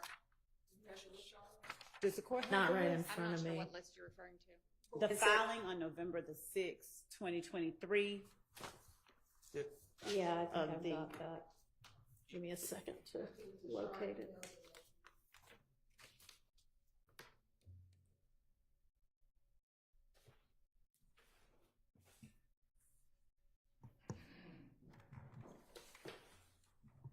Okay, yep, I've got it. So, Your Honor, my recollection is that we began discussions on this one day a long time ago. Okay. And I agree with the state that they have presented evidence on some of these incidents, some of these acts. Your Honor is saying that we haven't done a 403 analysis. I don't believe Only we've done. because y'all, that's what I thought you had said to me. Okay, if I said that, I believe I misspoke. I don't believe we've done really any analysis on this list. Meaning, I don't believe, speaking for the people on this side of the room, I don't believe that we are conceding that they're intrinsic. All right, so we may need to, starting with number 5, look at all of them. Well, Your Honor, I thought we were going by the state's July 31st witness list. So that would not encompass all of these things on here. That witness list went through by what offenses it was set to prove. This one? Yes. So I was relying on the witness list when filing motions in limine of what they actually intend to prove. I thought that was the whole purpose of. Well, Judge, I'm not sure if Ms. Abbas, we filed this November the 6th of 2023, and I know she wasn't here at that time, but we this is the argument I think that Mr. Sharp made. This is the one that he sent out with his objections. This is the filing, so this is the one that we're addressing. Okay. Well, I mean, if for instance you don't intend to use 20 through 30 anymore, tell us that. If you still think you intend to use every one of them, tell us that. A lot of them have already been completed, and there have been testimony. There's already been testimony on a lot of them. Okay, so can you tell me right now? Yes. Which that's true for? Number 4, the 5/12/2013 aggravated assault in home. Yeah, I mean, I've got it right in front of me. So if you just want to say number 4, that's fine. Number 4, number 5. And you said a ruling had already been made on 1, 2, and 3? Yes. Okay. We didn't admit them, but they were. Okay, so we did not admit evidence of 1, 2, and 3. All that we did was address them initially. We didn't admit evidence, and we don't intend to. But those are the only 3 that were addressed initially. And you don't intend to, so you're not intending to introduce those 3. Right. Okay. Well, then we'll cross 1 through 3 off the list. Okay, 4 has already been admitted, 5 you said has already been admitted. Right. Now what? Also, as it relates to 7 is one of the overt acts listed. The reason that we included it here is that Shannon Stillwell's name was not in the indictment itself. Okay. On that overt act. The same as to number 8. What? I said the same as to number 8. Okay, so those are listed, those acts are listed as overt acts, but Mr. Stillwell is not listed in the indictment when Right. you're talking about the overt acts. Okay. Correct. All right. What about 6? 6, actually, we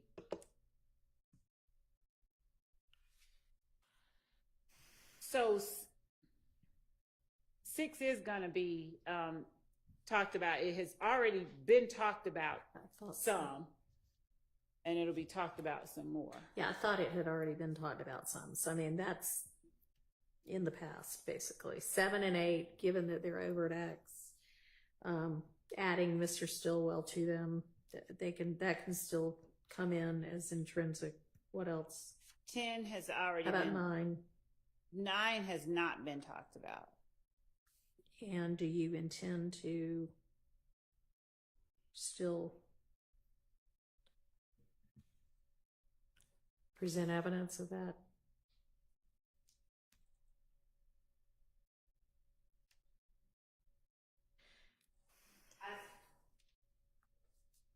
I mean, you do at some point need to streamline your case. So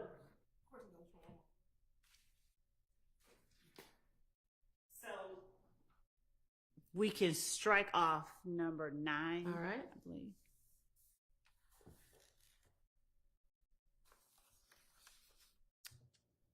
Ten and 11 have already been alluded to, and in fact, 11 has been discussed by the witness who's currently on the So stand. those are already in. Yes. And I think that the court at first asked me to tell the court which ones that we had Well, already. you know what? Why don't we just walk through them the way we're doing now? Because you might decide on some other ones that you don't need those. All right. So Hill Street there will be testimony given on that through Detective Dennis. Okay. And his he already involved in talked that. about it. Ms. Hilton has Okay, reminded me. So that's already in also. Okay. Number 13, a witness has already talked about. Okay. Mr. Copeland on the stand. Number 14 has already been testified about. Okay. We've taken off number 15. Okay. Number 16 has already been testified about. Number 17 has we've already presented evidence on. Okay. Number 18 we've already presented evidence on. Number 19 we intend to present evidence on. All right. And tell me, is that like part of the gang rivalry leading up to Mr. Thomas's? I mean, I'm just looking at the date for that, or why is that intrinsic? Why is that a part of the whole story? Already. We've talked about it, or y'all have talked about it. She's right. We did. I'm not aware. The aggravated assault at Trestle Tree on the 8th. What case is that? The aggravated assault at Confederate Court. I'm aware of that, but through Detective Dennis, I believe that when he gave, I'll have to go back and make sure, looking at our at the flip chart that we made while he was on the stand. Okay. But would this be part of the back and forth that y'all assert led up to? It was part of the shootings that they went back after the murder of Donovan Thomas and found out about. So that when we say back and forth that led up to it, they started investigating those shootings after the murder of Donovan Thomas. Okay. And this was one of the ones that. And this is a shooting of whom by whom? at Trestle Tree, which would have been Ifgang territory, we alleged by YSL members. But Okay, and what evidence do you have of that? we did. Okay. And just so that Mr. Sharp has that, it's for 150080094. We've already put the CAD report and the 911 call in. Okay. Okay, well, that pretty much sounds like that's in then. Well, I don't agree. I mean, what's I think obvious right now is I've been very involved in this case. I don't know what this January 8th shooting is. I'm asking Miss Love. She doesn't know. So I'm trying to figure out how anyone could argue, if no one even knows what it is, how it's so intrinsic to this case. Yeah, I don't know if she doesn't know what it is. Well, period, I mean, I keep or if asking, she I'm just giving doesn't a- know right now what it was. So who is alleged to have done this? So, or is this just a general, we, the gang experts, found out about this and we think this was a part of it? It's so, okay. Is there going to be more besides what's already been testified to? Okay. No. So it's already in. Okay. Okay. Number, what number? 20. 20. We have already heard testimony on this one. And that's all we're going to hear as to that? Okay. Yes. And we've already heard testimony on 21 All right. and 22. Mm-hmm. We're not introducing 23. Okay. 24, we've already heard testimony about, and we will hear more. This is actually where we got that video from that we mentioned. Mr. Sledge, that's in the folder for Mr. Sledge. Mm-hmm.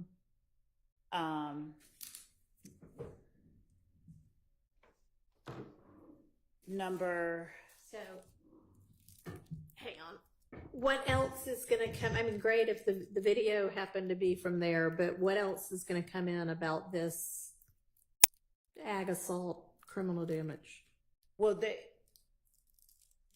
Antrevia Smith is one of the witnesses that we've listed, and her testimony. That's a victim? Yes, that's whose house it was. All right. Okay. Go ahead then. 25. This is January the 28th.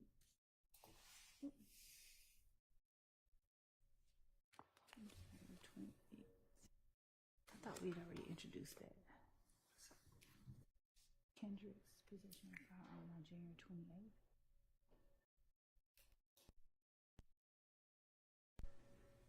1502.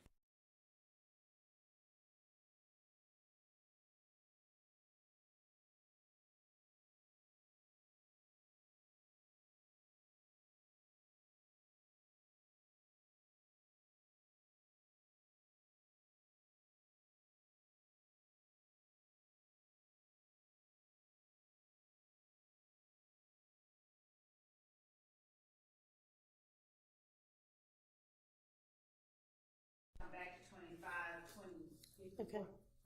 That's fine. 26, we're not going to introduce evidence of. 27, we've already introduced evidence of. 28, we've already introduced evidence of. With the exception.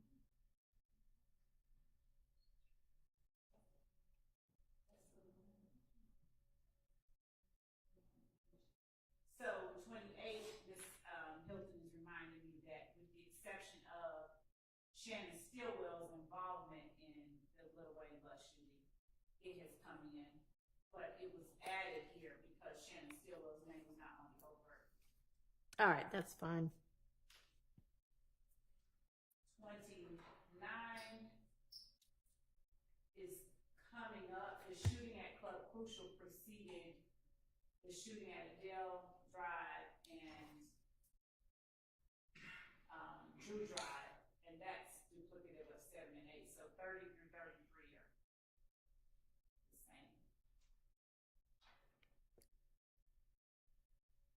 So, I'm sorry, 30 through 33. I was saying 7 and 8 at the court. Oh, okay. So they're just listed on here twice, basically. Okay. 34 is already. So I can just cross off 30 through 33, right? Because we've already covered them. Okay.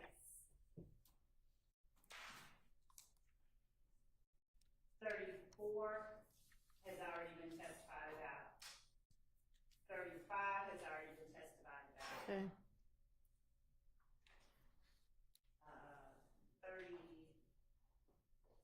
36, we don't, well, actually,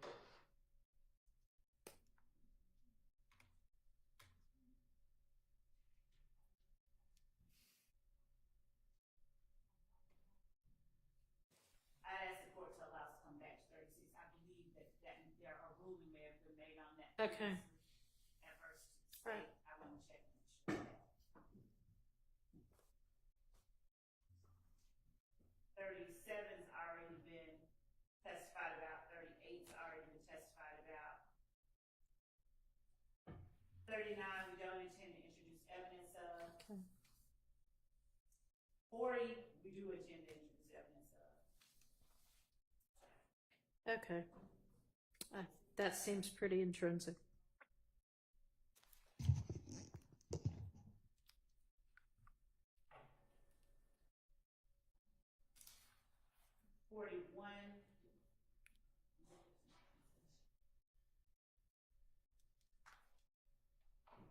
We were taking off 41. Mr. Linder has been set.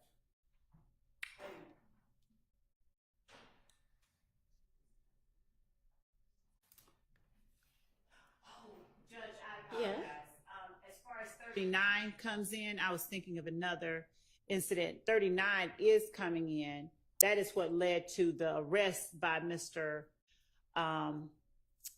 of Mr. Kendrick and Mr. Arnold with the firearms that Mr. Kendrick entered a guilty plea to that involved his plea colloquy that we spoke about earlier.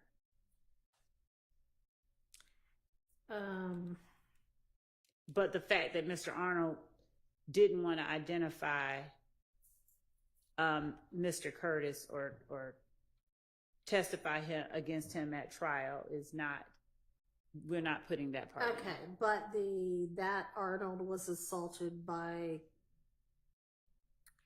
Mark that Davis. you want to have come in. Is that what you're saying? Yes. That is what led up to the arrest of Mr. Kendrick and Mr. Arnold. They went to retaliate.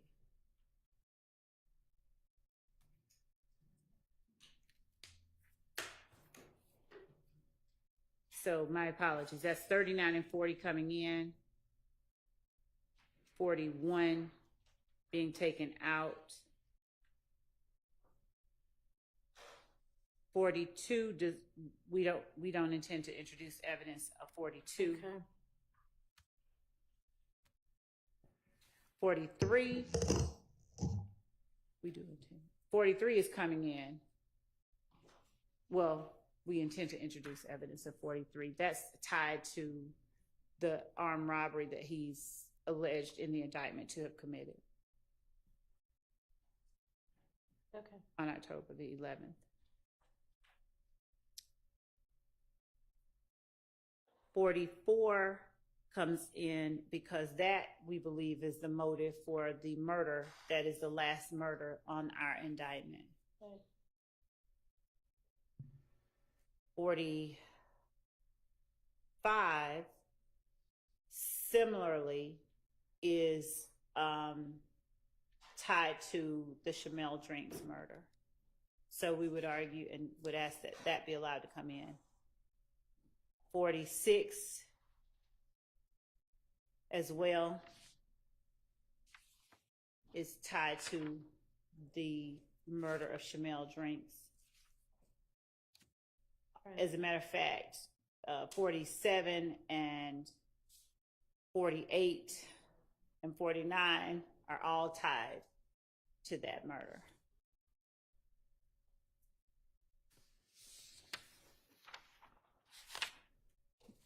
So the ones that we've listed as intrinsic that the court has heard us talk about, for the most part, 90% of them, I think, are part and parcel of acts that have been alleged in the indictment that just didn't include certain aspects that are now listed on this supplement.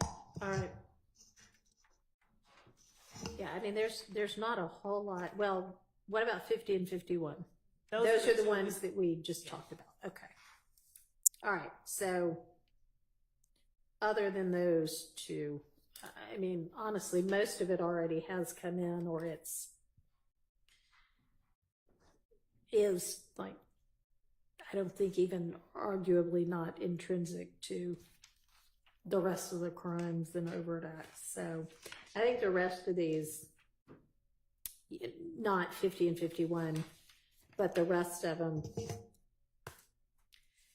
unless y'all got some kind of a 403 argument to make, those seem appropriately in.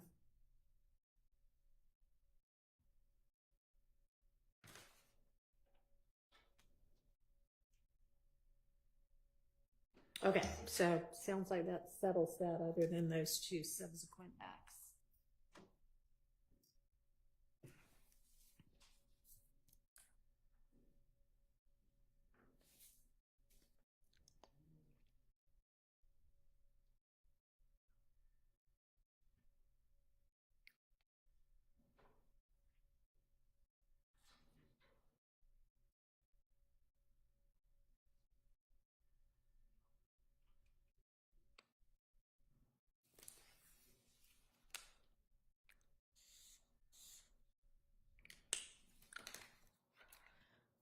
All right, with regard to I think I already asked y'all to do this, but the Bruton portions of Mr. Kendrick's statement, y'all are gonna try to get together on that, or have y'all already done that? I thought it was agreed that because I listed out what I believe are redacted portions, and I gave the timestamp on the actual interrogation, then the state can say we disagree or we agree, we could get together. Okay, but that hadn't been done yet. Y'all still need to do that? Right. Okay, well, that's something I think we might get to tomorrow. As well as we were just served by Mr. Williams a bucket of exhibits. I think he wants to introduce with somebody at some time through a Dropbox link. So we could probably discuss those this week as well. Okay. We can, but it'll take about 8 seconds. There's not much to discuss. I added a video, and I specifically wrote what it is, and then I added it to the Dropbox so everybody has the world that Mr. Williams may introduce at trial. Okay. Exhibits. So it's just one video. All right. So do you believe the state will be able to examine whatever portions of Mr. Kendrick's statements they think might need to be redacted and let us know? Yes, I looked at some of the, I don't agree with them, but I can look at them and have some agreements if they're already by tomorrow. Okay, sounds good. So tomorrow we'll still need to do that. We'll need to do the PowerPoint. We served that one. Right. So I'd like to maybe take that up tomorrow or sometime this week. I want us to be ready on as much as possible, though, so that if we finish one topic, we can move on to the next one. And then we've still got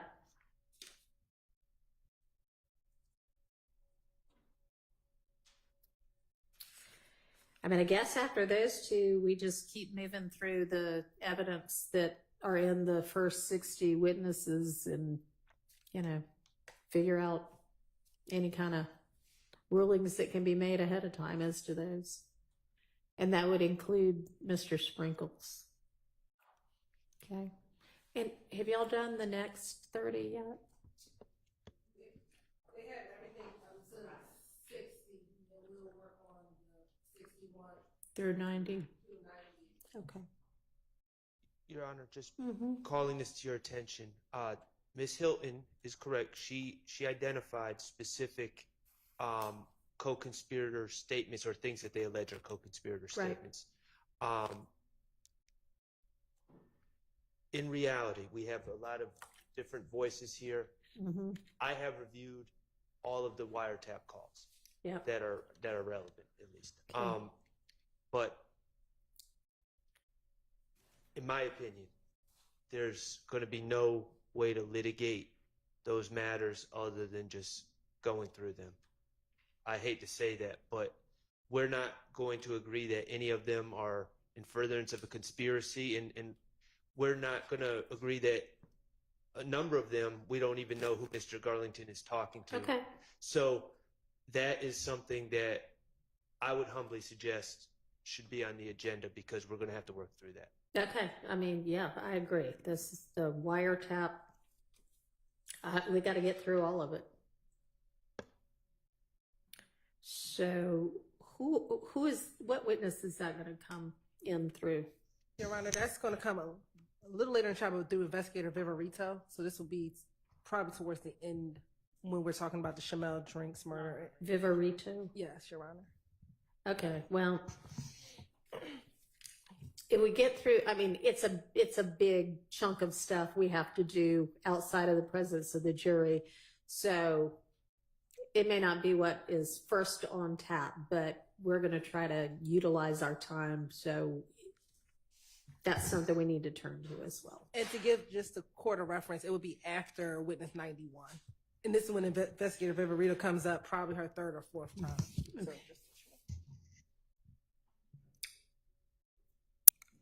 Have y'all given thought to streamlining your witness list and your evidence? So, Judge, just so that the court is aware, early on, I don't know how familiar the court is with the number of witnesses that we initially started out with, but we started out with over 700. Mm-hmm. And before, I believe, Mr. Weinstein filed his first motion to limit the state's case with the former trial judge, the state announced to defense that not only would we actually be asking for an earlier start time and a later finish time, but we actually told them that we had reduced our list from the over 700 to just over 200. Mm-hmm. And we've reduced it further. And then after that was when I believe Mr. Kendrick filed a motion to force the state to reduce its list, but we had already said and done that. So now we've reduced it even further.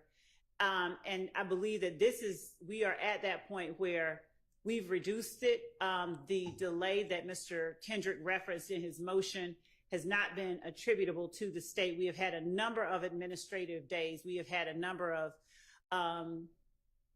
delays that were caused for other reasons that had nothing to do with anything that the state's case entailed. So our case and the length of our witnesses is not prolonging this trial at all. And our position is that we have streamlined it considerably. We continue to streamline it even after our first streamlining that we apprised them of. All right. Well, all I'm saying is please try to do what you just said you are doing, which is continue to streamline, and I don't have the entirety of who's saying what to what, but you do have the thing that says what counts each witness is going to go to. Just make sure that you're not being cumulative in that the witnesses you're calling are basically worth calling, that they're going to add something material to the jury's ability to decide this case. And Your Honor, we have indeed been doing that. I think that the main cumulative objection has come from, as I remember, they've argued, well, they've called three gang experts, and that's cumulative. But each gang expert has talked about a different set of information that they have knowledge of, and they also had factual information that they were both fact witnesses and expert witnesses. But you're expecting 2 more gang experts?